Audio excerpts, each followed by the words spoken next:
வாழ்த்துக்களை. நேற்றைய தினத்திலே நாம் அசிரியர்களுடைய வரலாற்று சம்பவங்களையும் அவர்களை ஆட்சி செய்த மன்னர்களை குறித்த பதிவுகளையும் நாம் நேற்றைய தினத்திலே பார்த்தோம்.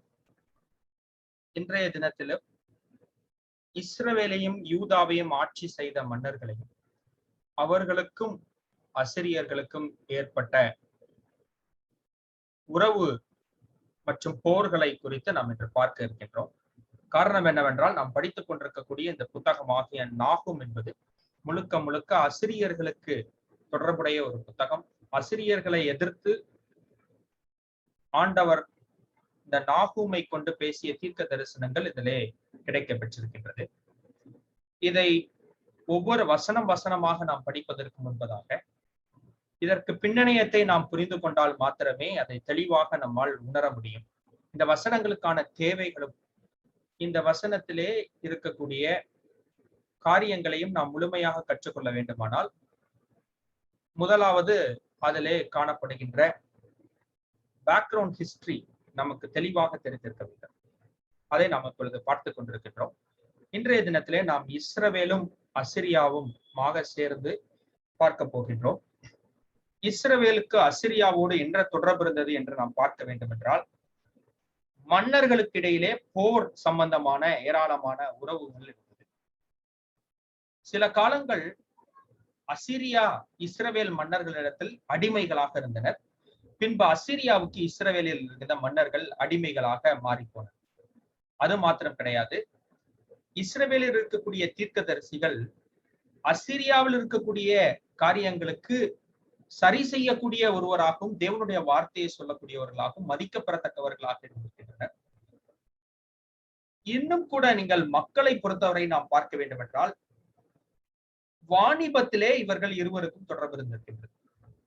ஆனால் முழுமையாக நாம் அவை அனைத்தையும் பார்ப்பதற்கு நமக்கு நேரம் கிடையாது. அதை நம்மால் தெளிவாக கற்றுக்கொள்ளவும் முடியாது இந்த குறுகிய காலகட்டத்திலே என்று இருக்கின்ற சூழ்நிலையிலே, நாம் இஸ்ரவேல் மன்னர்களுக்கும் இந்த அசிரியர்களுக்குமான இருந்த ஒரு உறவை குறித்து, போர்களை குறித்து இன்றைக்கு பார்க்க போகின்றோம். நேற்றைய தினத்திலே நான் அசிரியர்களை குறித்து சொல்லும் பொழுது, இந்த வேதாகமத்திலே நீங்கள் பார்த்திராத ஏராளமான சம்பவங்கள், நமக்கு சரித்திர ஆய்வாளர்களால் சொல்லப்பட்ட சம்பவங்கள் அநேகவற்றை நாம் பார்த்தோம். ஆனால் இன்றைக்கு அதிகமாக நாம் வேத புத்தகத்தில் இருக்கக்கூடிய சம்பவங்களை நாம் பார்க்க போகின்றோம். வேதாகமத்தை துணை கொண்டு பார்த்து அதற்கு அடுத்தபடியாக வரலாற்று ஆய்வுகள் நமக்கு தரவுகள் மூலமாக கிடைக்கப்படுகின்ற சில காரியங்களை குறித்தும் நாம் பேச போகின்றோம். இதற்கு பின்பாக நாகும் என்ற புத்தகம் எதற்காக எழுதப்பட்டது, என்ன காரியத்திற்காக இவ்வளவாக சாடல்கள் அதிலே குறிப்பிடப்பட்டிருக்கின்றது என்று நமக்கு தெளிவாக புரிந்து கொள்ளும்படியாக அதனுடைய பின்னணியத்தை இன்று முழுமையாக கற்றுக்கொள்ளப் போகிறோம். ஏனென்றால் நாளைய தினத்திலிருந்து நாம் அதனுடைய முதலாவது அதிகாரத்தை நாம் தியானிக்க ஆரம்பிக்க போகின்றோம். அதற்கு முன்பதாக இன்றைக்கு இந்த நாகும் என்ற புத்தகத்தில் முழுமையான சாராம்சத்தை, அதனுடைய ஒரு ஜிஸ்ட இன்னைக்கு நம்ம புரிந்து கொள்வதற்கு இது ஏதுவாக இருக்கும் என்று நான் நினைக்கின்றேன். நான் நேற்றைய தினத்திலே சொல்லியபடி, இந்த அசிரியர்கள் என்ற இந்த கூட்ட மக்கள் மெசோபொத்தேமிய நாகரிகத்தின் சிதறல்களாக காணப்பட்டார்கள். சுமேரிய நாகரிகம் என்று சொல்லக்கூடிய இந்த மெசொப்பொட்டேமியா நாகரிகம் உர் என்ற பட்டணத்தை மையமாக வைத்து ஆரம்பிக்கப்பட்டது. அது யூஃபரட்டஸ், டைகரஸ் என்று சொல்லக்கூடிய இரு நதிகளுக்கு இடையிலே காணப்பட்ட ஒரு பட்டணம். அதனுடைய வீழ்ச்சியின் பொழுது பாபிலோனியர்கள், அக்காடியர்கள், ஹிட்டைட்ஸ், அசீரியன்ஸ் இவர்கள் எல்லாம் உருவானார்கள். இந்த அசீரிய பட்டணத்தின், இந்த அசீரிய கூட்டத்தின் தலைநகர் அசூர் என்று சொல்லக்கூடிய ஒரு பட்டணம். அதுதான் முதலாவது தலைநகராக இருந்தது. நான் உங்களுக்கு சொன்னேன், அதற்கு பிற்பாடுதான் இந்த கோசர்பாத், நினிவே இதெல்லாம் கட்டப்பட்டது. இந்த நிம்ரோத் என்று இதுல ஒரு பட்டணம் இருக்கும். அந்த பட்டணமும் அவருடைய தலைநகராக சிறிது காலம் இருந்திருக்கின்றது. அப்புறம் கொஞ்ச நாள் கழித்து அவர்கள் இந்த ஏரியா வரைக்கும் பிடிச்சிட்டாங்க, ஈஜிப்ட் வரைக்கும் பிடிச்சிட்டாங்க. நான் உங்களுக்கு சொன்னேன், சார்கன் II என்ற ஒரு மன்னன் வருகின்றான். அவன் ஈஜிப்ட் வரைக்கும் வந்துட்டுதான். அப்போ அங்க இருக்கக்கூடிய ஃபாரோ மன்னரை அவர் பிடித்து விடுகின்ற காரணத்தினால இந்த ஏரியா முழுக்க அவர்களுக்கு கையில போயிருது. அதனால அவர்கள் தமஸ்குவையும் தலைநகராக மாற்றிக்கொண்டார்கள். ஏன்னா இது இந்த சிரியா பட்டணம் இருக்கக்கூடியது. அவர்கள் இங்க வரைக்கும் அப்படியே பிடிச்சி இப்படி வந்துட்டாங்க. ஏன்னா இந்த எருசலேம் இங்க இருக்குது, எருசலேம் மட்டும் கவர் ஆகல.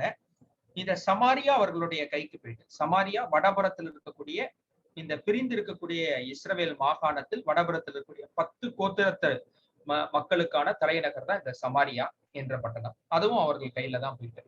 அப்ப இது எல்லாமே அவர்களுடைய ஆட்சிக்கு கீழே ஒரு காலத்துல இருக்கப்பட்ட ஒரு சூழல்.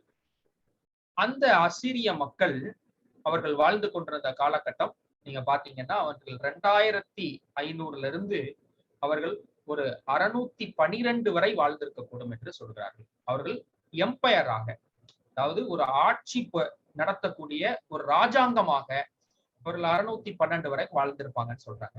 மிஞ்சி மிஞ்சி போனா அது ஒரு 620 என்று நம்மால குறித்துக் கொள்ள முடியும். அந்த அளவுக்கு இருக்கக்கூடிய ஒரு புகழ்பெற்ற ஒரு எம்பரர் இந்த அசீரியன் எம்பரர். இந்த அசீரியன் எம்பையரை பத்தி நம்ம பார்க்கணும்னா அதை வேதாகமத்துல முதல்ல இருந்தே நமக்கு சொல்லுகின்றது. ஆதியாகமம் 2ஆம் அதிகாரம் 14வது வசனத்துல நம்ம பார்க்கும் பொழுது இது எல்லாம் நோவாவுக்கு முற்பட்ட காலத்துல சொல்லப்பட்டிருக்கிறது. அது அன்றைக்கிருந்த அந்த அசீரியாவிற்கு கிழக்கே ஓடுகின்ற ஒரு நதி என்று அவர்கள் சொல்லுகிறார்கள். ஏன்னா அது ஐப்பிராத்து நதி குறித்து அவர்கள் சொல்ல வரும் பொழுது, இந்த இத்தேல் நதி என்ற நதியை குறித்து சொல்ல வரும் பொழுது அசீரியாவை அவர்கள் குறிப்பிட்டு அந்த நதிகளை அவர்கள் பெயர் சொல்லுகிறார்கள். ஆதியாகமம் 25வது அதிகாரத்திற்கு நீங்கள் திருப்பும் பொழுது இஸ்மவேல் என்ற ஆபிரகாமினுடைய குமாரனுடைய இறப்பு சம்பவம் அங்கே இருக்கிறது. அவர் இறந்ததுக்கு பிற்பாடு அவருடைய சந்ததியினர் அந்த பகுதியை அவர்கள் தாண்டி போகின்றார்கள். கடந்து வேறொரு இடத்திற்கு போய் அதை ஆக்கிரமித்து வாழ ஆரம்பிங்க. அவங்க ஒரு நொமாடிக் குரூப்ஸ் அதனை வாழ்ந்திருக்கிறாங்க.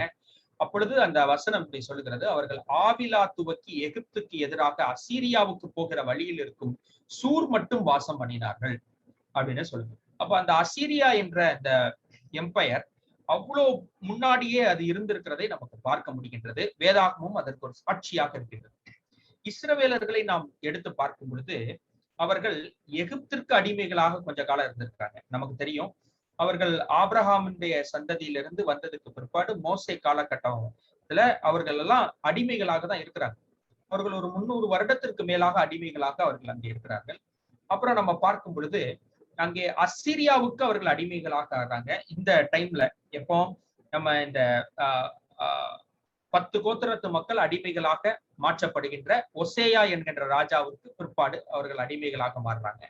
அப்புறம் பார்க்கும் பொழுது 12 கோத்திரமுமே பாபிலோனுக்கு அடிமைகளாக இருந்திருக்கிறாங்க. ஏன்னா யூதாவில் இருக்கக்கூடிய 2 கோத்திரத்தை பாபிலோன் நேரடியாக அடிமைகளாக கொண்டு சென்றாலும் மீதி 10 கோத்திரத்தை வைத்திருந்த அசீரியாவை பாபிலோன் பிடிச்சிருக்கு. அப்ப அசீரியர்களுக்கு அடிமைகளாக இருந்தவர்கள் இப்பொழுது பாபிலோனுக்கு அடிமைகளாக மாறிடுறாங்க.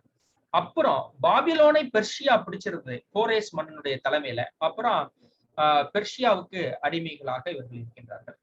இந்த அடிமைத்தன வரலாறு வேதாகமத்திலே நமக்கு தெளிவாக கொடுக்கப்பட்டிருக்கிறது. அதை பற்றி சில விஷயங்களை நம்ம பார்க்க போகின்றோம். இதுதான் அந்த அடிமைத்தன வரலாறுலே நடந்த முக்கியமான சம்பவங்களாக நமக்கு தெரிய வருகிறது. இஸ்ரேல்ல இருக்கக்கூடிய அந்த 10 இஸ்ரவேல் என்று சொல்லக்கூடிய 10 கோத்திரத்து மக்களை அப்படியே நேரா எடுத்துட்டு போய் அசீரியா ராஜாக்கள் தன்னுடைய பட்டணங்கள்ல கொண்டு போய் வைக்கிறாங்க. பாபிலோனியர்கள் யூதாவில் இருக்கக்கூடிய மக்களை பின்பு சிறைப்பிடிச்சு நேபுகாத் நேச்சாருடைய காலகட்டத்துல கொண்டு போய் தங்களுடைய பட்டணங்கள்ல அவர்கள் அடிமைகளாக வைக்கிறாங்க. இப்படி அடிமைகளாக வாழ்ந்து கொண்டிருந்தார்கள் இந்த இஸ்ரவேலின் மக்கள். பல காலங்கள்ல வேற வேற காலங்கள்ல இது நடந்தது.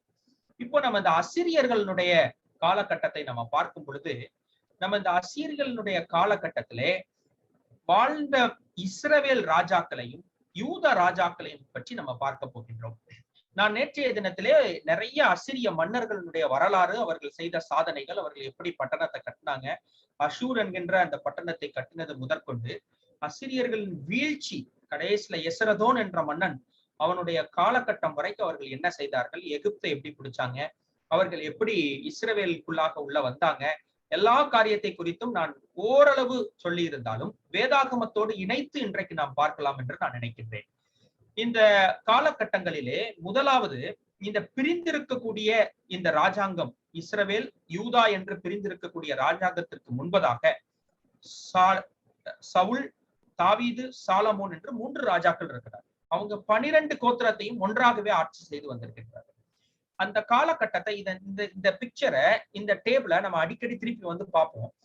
அந்த காலகட்டத்திலே நீங்க பார்த்தீங்கன்னா தாவீதினுடைய காலகட்டத்திலும் சாலமோனுடைய காலகட்டத்திலும் அசீரியர்கள் கொஞ்சம் கூட அவர்களை டிஸ்டர்ப் பண்ண முடியாத அளவிற்கு அவர்கள் வலிமையான ஒரு சக்தியாக காணப்பட்டார்கள். தாவீதினுடைய காலகட்டத்தில் எடுத்த போரில் எல்லாம் வெற்றி பெறுகின்ற ஒரு வல்லமையுள்ள மன்னனாக அவன் காணப்படுகின்றான். அவன் என்ன பண்றான்? அசீரியர்களை அடக்குகின்றான், அவர்களுடைய பட்டணங்களை பிடிக்கின்றான், சிரியர்களுடைய பட்டணத்தை பிடிக்கிறான், சிரியாவை பிடிக்கிறான், அசீரியாவை பிடிக்கிறான். அப்படி ஒரு மிகப்பெரிய ஒரு சாதனையை செய்கின்றான். சாலமோனுடைய காலகட்டம் கொஞ்சம் வித்தியாசமானது. சாலமோனுடைய காலகட்டம் அவன் எல்லா நாட்டு மன்னர்களுடைய மகள்களையும் திருமணம் செய்து கொண்டவன். அவன்கிட்ட நீங்க பாத்தீங்கன்னா எல்லா நாட்டினுடைய பொருட்களும் பொண்ணும் அவனுடைய கஜனாவுக்கு வந்தது. அதன் விளைவாக எல்லா நாட்டு மன்னர்களுடைய மகள்களுடைய தெய்வங்களையும் பின்பற்ற ஆரம்பித்து ஒரு மிகப்பெரிய தவறுக்குள்ளாக மாட்டுகின்றார். ஆனால் சாலமோனுடைய காலகட்டத்திலும் அசிரியர்கள் அவரை தொடர. எப்போ இந்த பிரச்சனைகள் இவர்களுக்கு ஆரம்பிக்கிறதுனா, அவர்கள் யெரொபெயாம் காலகட்டத்துல யெரொபெயாம் இந்த ஜெரோபெயாம் என்கின்ற மன்னன், முதலாவது யெரொபெயாம் மன்னன் மிக வலிமைசாலியான மன்னன், பராக்கிரமசாலி என்று வேதாகமத்துல 2 ராஜாக்கள் 11வது அதிகாரம் நமக்கு சொல்லுது. அப்ப அப்படிப்பட்ட அந்த வல்லமையான மன்னன் அவன் தவறு செய்வதற்கு முன்பதாக தான்லையும் பெத்தேல்லையும் கொண்டு போய் அவன் பொன் கன்றுக்குட்டிகளை வைப்பதற்கு முன்பதாக ஆண்டவரால் அங்கீகரிக்கப்பட்ட மிக வல்லமையான மிக அற்புதமான ஒரு மன்னன். அந்த மன்னன் அவன் அசிரியர்களை அடக்குகின்றான், ஒடுக்குகின்றான். ஆனா அதற்கு பிற்பாடு வந்த மன்னர்கள் எல்லாருக்கூடையும் அசிரியர்கள் சண்டையிட்டுக் கொண்டிருக்கிறத நம்ம பார்க்க முடிகின்றது. அதுல குறிப்பாக நடந்த சம்பவங்கள் ஒரு சில விஷயங்களை மட்டும் நம்ம வேகமாக பார்க்க போகின்றோம். முதலாவது நீங்க பார்க்கும் பொழுது தாவீது ராஜாவோடு இருந்த சம்பவத்தை நமக்கு 2 சாமுவேல் 8ஆம் அதிகாரம் 5வது வசனம் நமக்கு சொல்லுது. இதே வசனம் 1 நாளாகமும் 18ஆம் அதிகாரம் 5வது வசனத்திலையும் இருக்கிறது. அவன் சிரியாவுக்கு சென்று 22,000 பேரை வெட்டி போடுகின்றான். சிரியா என்பது தமஸ்குல இருக்குது. நீங்க மாத்தி நினைச்சிடக்கூடாது. நான் சொன்னேன் அசிரியா என்பது சிவிலைசேஷன், சிரியா என்பது அங்கிருந்த ஒரு இடம். அந்த சிரியா என்ற இடத்தை அவர்கள் தலைநகராக வைத்து அவர்கள் வாழல. அவர்கள் அசீரியர்கள் அவர்கள் தனியாக அஷூர் என்ற பட்டணத்துல இருந்தாங்க. அது டைக்ரிஸ் நதிக்கு பக்கத்துல இருக்குது. இது மெடிட்டரேனியன் சீ பக்கத்துல இருக்குது. இந்த தமஸ்கஸ் என்று சொல்லக்கூடிய ஒரு இடம். ஆனால் இந்த தமஸ்கு எல்லாம் இந்த அசீரியர்களுடைய கண்ட்ரோலுக்கு கீழே இருந்துச்சு நிறைய காலகட்டங்கள்ல. அதனால இந்த தாவீது சிரியாவை பிடிக்க வேண்டும் என்றால் அசீரியர்களை எதிர்க்கணும். அப்ப அசீரியர்களை அவன் அங்கே எதிர்ப்பதை நமக்கு பார்க்க முடிகின்றது. அவன் காலகட்டத்திலே இதெல்லாம் ஒரு வெற்றியாக காணப்பட்டதை நம்மால் பார்க்க முடிகின்றது.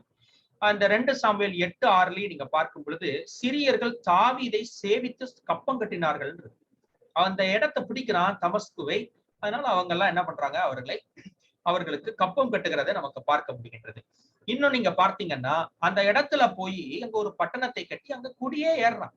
எங்க ஒரு மனிதன் குடியேறுவான் என்றால், அதுவும் அந்த காலகட்டத்துல போர் நிறைந்த காலகட்டத்துல எது நமக்கு சேஃப்னு ஒருத்தர் நினைக்கிறாரோ அந்த இடத்துலதான் குடியேற முடியும். அதுல கிங் டேவிட் எல்லாவற்றையும் வெற்றி சிறந்து தன் பகைஞ்சராக இருக்கக்கூடியவனையே அங்க போய் உட்கார்றத நமக்கு பார்க்க முடிகின்றது. ஆனா என்ன நடக்குன்னு பாருங்க. இந்த ராஜாக்கள்ல அப்படியே வந்தீங்கன்னா சாலமோனுக்கு பகைங்கிறதே ரொம்ப கிடையாது. சாலமோன் தான் யார்ட்டையும் போருக்கு போறதே கிடையாது. அவர் எல்லாருடைய மகள்களையும் தன்னுடைய மனைவியாக்கி கொண்ட ஒருவர். அப்ப யாரும் தன்னுடைய மருமகனை எதிர்த்து போர் செய்ய மாட்டாங்க. அவரு டெக்னிக்கே வித்தியாசமா இருந்துச்சு. அப்ப சாலமோன் என்ன பண்றாரு? எல்லாருக்கூடயும் ஒரு பீஸ் அக்ரிமெண்ட் போட்டுருவாரு டக்குன்னு. ஆனால் அவர்களுடைய பிள்ளை ரெகோபயாமுடைய காலகட்டத்துல ஒரு கலகக்காரன் ஆகிய இந்த யெரொபெயாம் என்கின்ற மன்னன் அவன் தன்னுடைய 10 கோத்திரத்தையும் தூக்கிட்டு போயிருந்தான். ஆனா நீங்க இந்த இருக்கக்கூடிய இந்த யூத ராஜாக்களையும் இங்க இருக்கக்கூடிய இந்த இஸ்ரவேல் ராஜாக்களையும் நீங்க திருப்பி பாத்தீங்கன்னா யூத ராஜாக்கள் எல்லாம் இந்த தாவீதினுடைய வழித்தோன்றல்களாக அப்படி வரிசையா இருப்பாங்க. ஆனா அதே நேரத்துல நீங்க பார்க்கக்கூடிய இந்த இஸ்ரவேலின் ராஜாக்கள் எல்லாம் வேற வேற ஆளா இருப்பாங்க. இந்த நாதாப் என்பவன் யெரொபெயாமினுடைய மகன். ஆனா பாஷா என்பவன் அவன் ஒரு மகன் கிடையாது. அவர் இந்த நாதாப்ப கொலை செஞ்சுட்டு ராஜாவாயிருவார். ஏலா என்பவர் பாஷாவுடைய மகன்.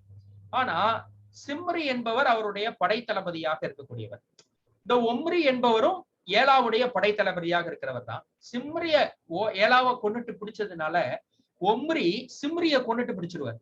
இந்த சிம்ரியனுடைய காலகட்டம் வரைக்கும் ஆக்சுவலா நீங்க பாத்தீங்கன்னா திர்சாங்கிற பட்டணத்துல அவங்க ஆட்சி செய்து கொண்டிருக்கிறார்கள். அதுதான் இந்த இஸ்ரவேலர்களுடைய 10 கோத்திரத்தினுடைய தலைநகராக காணப்படுகின்றது. ஆனா ஒம்ரி அதை சமாரியா என்கின்ற ஒரு பட்டணத்தை கட்டுகின்றார். அப்படி பட்டணத்தை கட்டி அதுல புதிதாக ஆட்சியை டைரக்ட் பண்ணி கொண்டு போறாரு. இப்ப நீங்க நல்லா பாத்துக்கிட்டே வரீங்க. நான் இது வரைக்கும் வந்திருக்கேன். இந்த காலகட்டத்துல இப்படியே நீங்க இந்த ரெகோபயாம்குள்ள வாங்க. ரெகோபயாம் என்ன ஆகுது பாருங்க. ரெகோபயாம் இந்த அபியா என்கின்ற ஒரு மன்னனை கொடுக்கின்றார். அப்புறம் திருப்பி இந்த ஆசா என்கின்ற ஒரு மன்னன் ஆட்சி செய்ய ஆரம்பிக்கின்றார். இந்த ஆசா என்கின்ற மன்னனுடைய காலகட்டத்துலதான் பிரச்சனையே நமக்கு ஆரம்பமாகும். ஏன்னா இதுவரைக்கும் தாவீதினுடைய காலகட்டத்திலே அடக்கப்பட்டிருந்த அசிரியர்கள், சாலமோனுடைய காலகட்டத்திலே எந்த பிரச்சனையும் செய்யாத அசிரியர்கள், ஆசாவினுடைய காலகட்டத்திலே அவர்கள் ஒரு பகடைக்காயாக பயன்படுத்தப்படுகின்றார். ஆசா இந்த என்ன நினைக்கிறான் அப்படின்னு நீங்க பாத்தீங்கன்னா, பக்கத்துல ஒரு ராஜ்யம் வளர்ந்து வருகின்றது. அது அசீரிய சாம்ராஜ்யம். இந்த அசீரிய சாம்ராஜ்யம் நீங்க இதை எப்படி நல்லா நீங்க பார்க்கணும். நான் நிறைய தடவை மேப்பை திருப்புவேன். நீங்க அதை பார்த்துக்கிட்டே இருங்க. அப்படின்னாதான் நமக்கு அது புரியும். நீங்க ஒருவேளை மேப்பு உங்களுடைய பைபிள்ல பின்னாடி இருக்கும் மேப்பு, அதையும் நீங்க பார்க்கலாம். இதுல நீங்க பாருங்க, எங்க இருக்குது இந்த எருசலேம்? இங்க இருக்கிறது. இங்கதான் அசீரியா ஆட்சி செய்து கொண்டிருக்கிறார். இந்த 10 கோத்திரமும் எங்க இருக்குது? இந்த இடத்துல இருக்குது.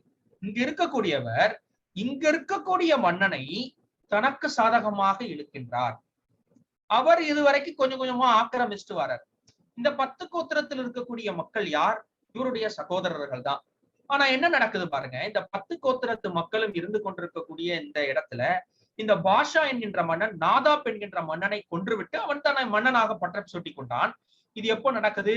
909 பிசியிலிருந்து இது 885 பிசி வரைக்கும். இவர்களுடைய ஆட்சி காலமா ரொம்ப குறுகிய காலம்.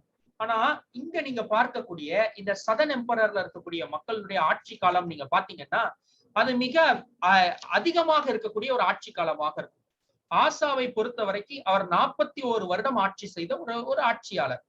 ஆனா அதே நேரத்துல இந்த பாஷா என்கின்ற மன்னன் ஒரு 5 வருஷம் ஆட்சி செஞ்சுட்டு அவர் ஒரு 24 வருஷம் ஆட்சி செய்த ஒரு ஆட்சியாளர். 5 வருஷம் இல்ல, 24 வருஷம் ஆட்சி செய்த ஒரு ஆட்சியாளர். இந்த 24 வருடம் ஆட்சி செய்து கொண்டிருக்கின்ற காலகட்டத்துல இவர் செய்யற ஒரு மிகப்பெரிய ப்ராஜெக்ட் என்ன அப்படின்னு நீங்க பாத்தீங்கன்னா, இந்த இஸ்ரவேலில் இருக்கக்கூடிய இந்த சதன் இஸ்ரவேலுக்கும் நார்த் இஸ்ரவேலுக்கும் இடையில ஒரு பட்டணத்தை ஒரு சுவரை கட்டுகின்றார். அந்த சுவர் கட்டப்படும் பொழுது அங்கிருந்து போகக்கூடிய மக்கள் இங்க வராதபடிக்கு கட்டுறார். காரணம் என்ன? இந்த 10 கோத்திரத்து மக்களும் சாலமோன் கட்டின தேவாலயத்தை நோக்கி பயணப்பட்டு போயிடுவாங்க. அப்படி பயணப்பட்டு எதுக்கு போவாங்க? பலி செலுத்துவதற்கும் தேவனாகிய கர்த்தரை ஆராதிப்பதற்கும் போயிடுவாங்க. அப்படி போயிடக்கூடாதுங்கிறதான் இங்க இருக்கக்கூடிய அத்தனை நார்த்தன் கிங்டம்ல இருக்கக்கூடிய மன்னர்களுக்குமான எண்ணம். இந்த யெரொபெயாம் ஏன் அவர் தான்ல ஒரு கன்றுக்குட்டி சிலையையும் பெத்தேல்ல ஒரு கன்றுக்குட்டி சிலையும் வைத்தார் என்று 17வது அதிகாரம் 2 ராஜாக்கள் 17 அதிகாரம் சொல்லுதுன்னா, அவன் அங்க மக்கள் எல்லாரும் எருசலேமுக்கு போய் தாவீதின் குமாரனுடைய வீட்டிலே தங்கி இருந்துருவாங்களோ, அங்க போய் பலி செலுத்திட்டு இருந்துருவாங்களோ என்று பயந்தார். இன்னொன்னு, இந்த இஸ்ரவேலர்களுக்கு ஆலயத்திற்கு பார்த்து கொண்டே சாக வேண்டும் என்று ஒரு எண்ணம். கடைசி காலம் ஆயிட்டுனா ஆலயத்திற்கு பக்கத்துல அவர்கள் வீடுகளை அமைத்து அதை பார்த்து கொண்டே சாக வேண்டும் என்ற ஒரு எண்ணம். அப்படிலாம் இருந்துருவாங்களோ என்று சொல்லி அந்த காலகட்டத்திலே அந்த மன்னன் அவர்களை தடை செய்கிறான். அதை அவர்களுடைய வழித்தோன்றர்கள் யாரும் அதை தடை செய்யாம அதையே பழக்கமாக கொண்டு வந்திருக்காங்க. அப்ப இந்த மன்னன் என்ன பண்றான் பாருங்க. ஆசா காலகட்டத்துல 1 ராஜாக்கள் 15வது அதிகாரம் 18வது வசனமும் 2 நாளாகவும் 16வது அதிகாரம் 2வது வசனமும் சொல்லுது. அப்பொழுது ஆசா கர்த்தருடைய ஆலயத்தின் பொக்கிஷங்களில் மீதியான எல்லா வெள்ளியையும் பொன்னையும் ராஜாவின் அரண்மனையின் பொக்கிஷங்களையும் எடுத்து அவைகளை தன் ஊழியக்காரர் கையிலே தமஸ்குவில் வாசமாய் இருக்கிற எசிரோனின் மகனாகிய தப்ரிமோனின் குமாரன் பெனாதத் என்னும் சீரியாவின் ராஜாவுக்கு கொடுத்து அனுப்பி, எனக்காக இவர்களை கொல்லுங்கய்யா அப்படின்னு சொல்லி சொல்றான். இந்த சீரியாவின் ராஜா பக்கத்துலதான் இருக்கிறார். அவர் கொஞ்சம் தூரத்துல இருக்கிறாரு. அங்க இருந்து அவரை கொலை செய்வதற்கு, இந்த பாஷாவை கொலை செய்வதற்கோ இல்லைன்னா அவரை தடுத்து நிறுத்துவதற்கோ சொல்லி எங்கிருந்து எடுத்து அனுப்புறான்? ஆலயத்தில் இருக்கக்கூடிய சாலமோன் ராஜா செய்து வைத்த தட்டு முட்டுகளை எல்லாம் எடுத்து அனுப்பி வைக்கலாம். இது எப்படி இருக்கு பாருங்க. தேவனாகிய கர்த்தரை சார்ந்து இருக்காங்க, பக்கத்துல இருக்கக்கூடிய ராஜாவுக்கு அனுப்பி வைக்க. இங்கதான் பிரச்சனை ஆரம்பமாகுது. அடுத்து என்ன ஆகுது பாருங்க. கொஞ்ச நாள் கழிச்சு நீங்க பார்க்கும் பொழுது இவர்கள் அவர்களுக்கு இந்த ரூபா கொடுக்குறாங்க, கப்பம் கட்டுறாங்க, அப்படியே போய்கிட்டே இருக்குது. எலியாவினுடைய காலகட்டத்துல வேறு விதமாக அமைகிறது. சிரியாவுக்கு போய் சிரியாவில் இருக்கக்கூடிய மன்னர்களையே அபிஷேகம் பண்ணி வைக்கிறது எலியாதான். இப்ப தாவீதின் காலகட்டத்துல ஒரு பீஸ் அக்ரிமெண்ட் இருந்துச்சு. ஏன்னா தாவீது அவர்களை கண்ட்ரோல் பண்ணா, அதனால அசிரியர்களோ சிரியர்களோ வாலாட்ட முடியல. சாலமோன் காலகட்டத்துல பீஸ் அக்ரிமெண்ட் இருக்குது. எலியாவின் காலகட்டத்துல பாருங்க, தேவனுடைய மனுஷன் இருக்கிறதுனால சுத்தி இருக்கக்கூடிய மக்கள் எல்லாம் இவர்களை மிக அதிகமாக கண்ட்ரோல் பண்ண முடியல. அடுத்தது நீங்க பார்க்கும் பொழுது ஆகாப் ராஜாவும் பெனாதத் ராஜாவும் அங்கே சண்டை போட்டுக் கொள்கின்ற முழு விவரத்தையும் நீங்க 1 ராஜாக்களின் புத்தகம் 20வது அதிகாரத்துல நீங்க பார்க்கலாம். இது சிறிய ராஜா. பெனாதத் என்பது சிறிய ராஜா, சீரியர்களின் ராஜா. இது அசீரிய சிவிலைசேஷன்ல இருக்கக்கூடிய பெரிய ராஜா அல்ல. இது சிரியா என்பது ஒரு பக்கத்துல இருக்கக்கூடிய ஒரு சின்ன இடம். ஆனால் இந்த அசீரியர்கள் சிரியர்களையும் அவர்கள் கண்ட்ரோல் பண்ணி வைத்திருக்கக்கூடிய மிகப்பெரிய ஒரு சிவிலைசேஷன். நீங்க சிரியாவையும் அசீரியாவையும் குழப்பிடக்கூடாது. இந்த சிரியா என்பது ஒரு இடம், அதற்கு ஒரு சின்ன கிங் இருப்பாரு.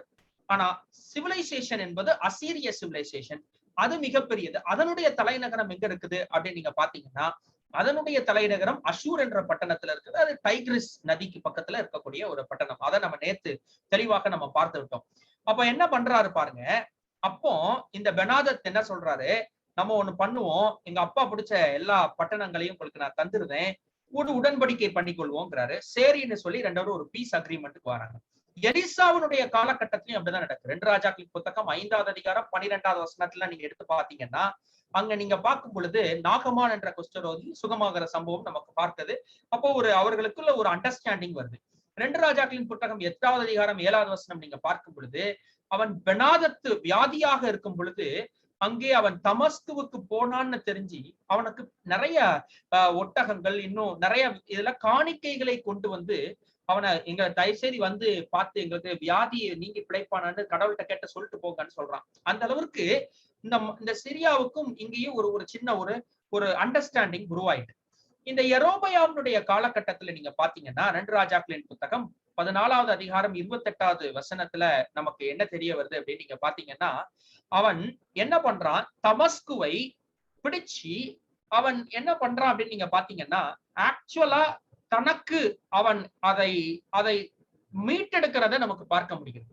இது ஒரு காலத்துல இந்த தமஸ்கு பட்டணத்தை தான் அந்த தாவீது எடுத்து வச்சிருந்தார் சண்டை போட்டு. மறுபடியும் யெரொபெயாம் அதை பிடித்தெடுக்கிறத நமக்கு பார்க்க முடிகின்றது. இதெல்லாம் எப்போ நடக்குது, இந்த யெரொபெயாம் இந்த காலகட்டம்.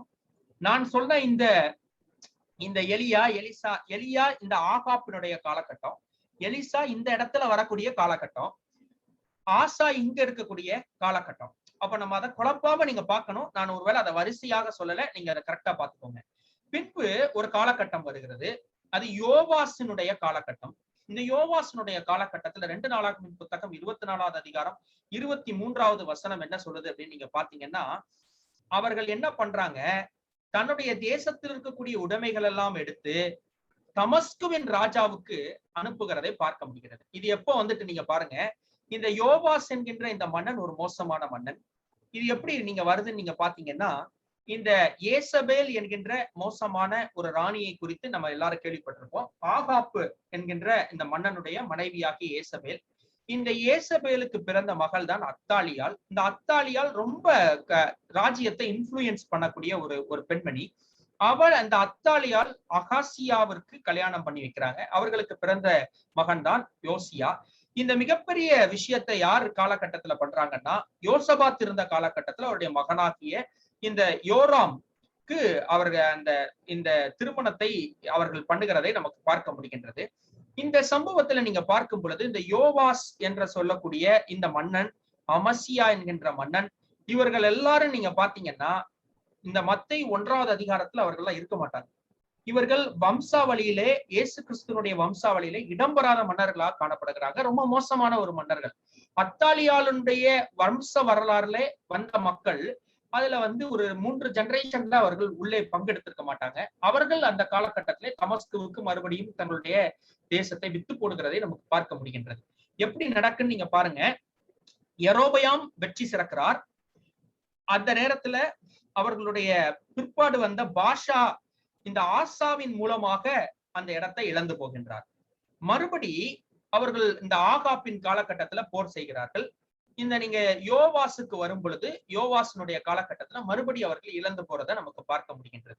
இப்படி அந்த சிரியா இருக்கக்கூடிய தமஸ்கு, இந்த சிறிய தேசங்கள் இதெல்லாம் விட்டு விட்டு போகிறத நமக்கு பார்க்க முடிகின்றது. கொஞ்ச காலம் இவர்கிட்ட இருக்கும், அப்புறம் திருப்பி அவர்கள் எடுத்துக்கொள்வாங்க. திருப்பி கொஞ்ச காலம் வரும், எடுப்பாங்க. அப்படியாக ஒரு சூழ்நிலை மாறி மாறி வருகிறதை பார்க்க முடிகின்றது. இது அதிகப்படியான முழுமையாக சிறையிருப்பிற்கு போகக்கூடிய காலகட்டம் நெருங்கும் பொழுது 2 ராஜாக்களின் புத்தகம் 15வது அதிகாரம் 19வது வசனத்துல நீங்க பார்க்கும் பொழுது மெனாகேம் என்ற ஒரு ராஜாவை நம்ம பார்க்க முடிகின்றது. மெனாகேம் எங்க இருக்கிறாரு? அப்படியே வேகமா நீங்க கீழே இறங்கி வந்தீங்கன்னா இங்க இருக்கிறாரு மெனாகேம். இந்த மெனாகேம் என்கின்ற இந்த மன்னனுடைய காலகட்டத்துல அவர்கள் தோற்கடிக்கப்படுகிறதை நம்மால் பார்க்க முடிகின்றது. இந்த மெனாகேம் என்கின்ற காலகட்டத்துல நீங்க பாத்தீங்கன்னா அவர்கள் இந்த அசிரிய ராஜாங்கத்துக்கு விழுந்து போகிறதை அவர்கள் பார்க்க முடிகின்றது. என்ன பண்றான் பாருங்க, இந்த மெனாகேம் என்கின்ற ராஜா தோத்து போகின்றான். 2 ராஜாக்களின் புத்தகம் 15வது அதிகாரம் 20வது வசனத்தை நீங்க பாத்தீங்கன்னா அவன் தன்னுடைய தேசத்தில் இருக்கிற ஒவ்வொரு ஐஸ்வர்யவான்களுக்கு அவன் ஒரு டாக்ஸ் விதிக்கிறான். இந்த பணக்காரங்க அவ்வளவு வரும், என்ன பண்ணணுமா, ஒவ்வொரு ஆளும் 50 வெள்ளி சேக்கல் கொடுத்துக்கணும் அப்படின்னு சொல்றான். அதை எடுத்து கொண்டு போய் மெனாகேம் அசீரிய மன்னனிடத்துல கொடுக்கிறார். அப்பொழுது பூல் என்று சொல்லக்கூடிய ஒரு மன்னன் அந்த மன்னனுடைய கையில கொடுக்க, இது ஒரு புனைப்பெயர், அவருக்கு இருக்கக்கூடிய ஒரு புனைப்பெயர். அங்கிருந்து அவர்கிட்ட தப்பிச்சுக்கிறான். ஆனா டாக்ஸ் கட்டக்கூடிய ஒரு மன்னனாக மாறிவிடுகிறான். 2 ராஜாக்களின் புத்தகம் 15வது அதிகாரம் 29வது வசனம் வரும்பொழுது நமக்கு தெரிகின்றது, அவனுக்கு அடுத்த ராஜா பெக்கா என்று சொல்லக்கூடிய ராஜா வருகின்றார். அந்த பெக்காவின் ராஜாவின் காலகட்டத்துல திகுலாத் பிலேசர் 2, நான் ஏற்கனவே உங்களுக்கு நேற்று சொன்னேன், அவர் என்ன பண்றாரு, அவர் நிறைய பட்டணங்களை பிடித்தது மாத்திரமில்லாமல் இந்த பட்டணத்தையும் அவர் கவர்ந்து செல்ல ஆரம்பிக்கின்றார். 1 நாளாகமத்தின் புத்தகம் 5வது அதிகாரம் 6வது வசனத்துல நீங்க பார்க்கலாம், அந்த திகுலாத் பிலேசர் 1, அது இந்த வம்ச வரலாறுல கொடுக்கப்பட்டிருக்கக்கூடிய திகுலாத் பிலேசர். அந்த திகுலாத் பிலேசர் ஏற்கனவே அவர் சவுலனுடைய காலகட்டத்துல அவரு சண்டை போட்டுட்டு போயிருப்பார். அந்த பிளேசரை நம்ம கான்ட்ராடிக்ட் பண்ணிடக்கூடாதுங்கிறதுக்காக இதுல பக்கத்துல போட்டு நான் உங்களுக்கு காமிச்சிருக்கிறேன். இது நடந்த பிற்பாடு இது எங்க நடக்குது, நார்த்தன் கிங்டம்ல, அதாவது 10 கோத்திரத்து ஜனங்கள் வாழ்ந்த வடபுறத்துல நடக்குது. தென்புறத்திலே ஆகாஸ் என்கின்ற மன்னன் இருக்கின்றான். அவனை நீங்க இங்க நம்ம இந்த இதுக்கு வந்துடலாம். இதுல வரும் பொழுது உங்களுக்கு தெரியுது, ஆகாஸ் என்கின்ற இங்க ஒரு மன்னன் இருக்கின்றான். இந்த ஆகாஸ் என்கின்ற மன்னனை நீங்க பார்க்கணும்னா இந்த இருக்க ஆகாஸ் என்கின்ற மன்னன், இந்த ஆகாஸ் என்கின்ற மன்னன் அவனுடைய காலகட்டத்துல திகுலாத் பிலேசர் என்கின்ற சொல்லுகின்ற இந்த அசீரிய ராஜா, நம்ம ஏற்கனவே நான் கொடுத்திருக்கக்கூடிய இந்த அட்டவணையில உங்களுக்கு இதெல்லாம் பார்த்தா நீட்டா தெரியும். இந்த திகுலாத் பிலேசர் 3 அவருடைய காலகட்டமும், இந்த மெனாகேம், அதுக்கப்புறம் இங்க இருக்கக்கூடிய அவருடைய காலகட்டத்துல ஜோவாஸ்க்கு பிற்பாடு வந்த ராஜாக்கள்ல தான் இந்த ஆகாஸ் என்கின்ற ராஜாவை நமக்கு பார்க்க முடிகின்றது. இந்த ஆகாஸ் என்கின்ற ராஜா இருக்கின்றார். அவர் என்ன பண்றாரு பாருங்க, மிகப்பெரிய ஒரு தவறை பண்ணுகின்றார். இந்த ஆகாஸ் என்கின்ற ராஜா இந்த திகுலாத் பிலேசருக்கு பயந்து அவருக்கு என்ன பண்றான், ஸ்தானாதிபதிகளை அனுப்பி நானும் உடைய அடியானும் உடைய குமாரனுமாய் இருக்கின்றேன் என்று சொல்லி அவன் என்ன பண்றான், நீர் எங்களை விடுவீங்கன்னு சொல்லி, எதற்காக, பக்கத்துல இருக்கக்கூடிய சின்ன தேசம் சிரியா, அந்த சிரியாவினுடைய கையில இருந்து எங்களை தப்புவீங்கன்னு சொல்றான். சொல்லிட்டு அரண்மனையில இருக்கக்கூடிய ஆலயத்தில் இருக்கக்கூடிய எல்லா பொக்கிஷங்களையும் எடுத்து, வெள்ளியும் பொன்னையும் எடுத்து இந்த அசீரிய ராஜாவுக்கு காணிக்கையா செலுத்துறான். அது மாத்திரம் இல்ல, 16:10 நீங்க வாசித்து பாத்தீங்கன்னா சொல்லுது, அவன் தேசத்துக்கு அசீரியாவுக்கு போய் அங்க என்ன பண்றான் பாருங்க, அங்க ஒரு பலிபீடத்தை பார்த்து அது சாயல தன்னுடைய ஆலயத்தின் பிரீஸ்டாக இருந்த உரியா என்று சொல்கின்ற மன்னனை பார்த்து இதை அப்படியே கேப்சர் பண்ணி போய் நம்மளுடைய ஆலயத்துல இந்த மாதிரி செஞ்சு வையுங்க. அப்போ அந்த திகுலாத் பிலேசர் வைத்திருந்த அந்நிய தெய்வத்தினுடைய ஒரு பலிபீடத்தை இங்க கொண்டு அப்படியே செய்யறாங்க. எப்போ இவன் திரும்பி தன் ஊருக்கு வர்றதற்கு முன்னாடி இந்த வேலையை செஞ்சிருந்தாங்க. 2 நாளாகமத்தின் புத்தகம் 28வது அதிகாரம் 21வது வசனம் சொல்லுது, ஆகாஸ் கர்த்தருடைய ஆலயத்தில் ஒரு பங்கும் ராஜ அரண்மனையில் ஒரு பங்கும் பிரபுக்களின் கையிலே ஒரு பங்கும் எடுத்து அசிரியாவுக்கு கொடுத்ததும் என்றாமல் அவனுக்கு உதவி கிடைக்கவில்லைன்னு சொல்லு. இப்ப என்ன பண்றான், இப்படி நடக்குது, பின்னாடி வராங்க, ஆனா ரிசல்ட் என்ன, அதெல்லாம் நடந்தும் ஒன்றும் நடக்கவில்லை. கடைசியாக என்ன நடக்குது பாருங்க, அவனுக்கு ரொம்ப மோசமான ஒரு சூழ்நிலைக்கு தள்ளப்படுகின்றான். இந்த ஆகாஸ் எல்லாத்தையும் கொடுத்ததுக்கு பிற்பாடு அவன் இஸ்ரவேலின் தெய்வத்தை வணங்காமல் அதை விட்டு பின்தள்ளி பாகாலுக்கு வார்ப்பு விக்கிரகங்களை செய்தான்னு 2 நாளாகமத்தின் புத்தகம் சொல்லுது. இன்னும் நீங்க பாத்தீங்கன்னா அவன் வேறு நிறைய தெய்வர்களை அவன் வணங்கினான்னு சொல்லி 3வது வசனம் 4வது வசனம் நமக்கு சொல்லுது. இன்னும் அவன் என்ன பண்றான் பாருங்க, ஆண்டவர் சீரியாவின் மன்னரிடத்துல அவனை ஒப்பு கொடுக்கின்றார். அப்ப இந்த தமஸ்குவுக்கு சிறைப்பிடித்து கொண்டு போகப்படுகின்றான். அப்படி சிறைப்பிடித்து கொண்டு போகப்படும் பொழுது அந்த நேரத்துல பெக்கா என்று சொல்லப்படுகின்ற ஒரு ராஜா இஸ்ரவேல் என்று கூடிய 10 கோத்திரத்து மக்களை அவர்கள் என்ன பண்றாங்க, ஆட்சி செய்து கொண்டிருக்கின்றார். அவன் யாரு? ரெமலியாவின் குமாரன் ஆகிய பெக்கா என்கின்ற ஒரு ராஜா. அந்த பெக்கா என்ன பண்றான் பாருங்க, அவன் 1,16,000 பேரை கொண்டு போடுகின்றான். அப்ப அந்த ஆகாஸ் என்கின்ற மன்னன் வழிய போய் திகுலாத் பிலேசர் 3 மாட்டிக்கிட்டு அவர்கிட்ட இருந்து தானும் வெளியே வர முடியாம சிறிய ராஜாவிடத்துல மறுபடி அவன் தோந்து போய் மறுபடி அந்த தன்னுடைய பொருட்கள் எல்லாம் இழந்து போனது மாத்திரமல்ல, அவன் அந்த இடத்திலே தன்னை அவன் கொலை செய்யப்படுவதற்கு காரணமாகவும் மாறிவிடுகின்றான். இந்த ஆகாஸ் இருக்கும் பொழுதுதான் அதே காலகட்டத்தில் இந்த திகுலாத் பிலேசர் தான் அங்கே மெனாகேமையும் பெக்காவையும் முடிச்சு வச்சிருக்காரு.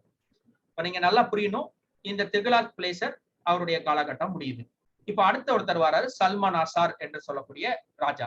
அதை நான் நேத்தே உங்களுக்கு சொன்னேன். இந்த சல்மானாசார் என்கின்ற ராஜா என்ன பண்றாரு பாருங்க, 2 ராஜாக்கள் புத்தகம் 17வது அதிகாரம் 3வது வசனம் வரும்போது தெரியுது. ஒசேயா என்று சொல்லக்கூடிய கடைசி மன்னன் அவன் தான். இந்த ஒசேயா மன்னனை நீங்க மறந்து போக கூடாது, கடைசி அவர் தான்.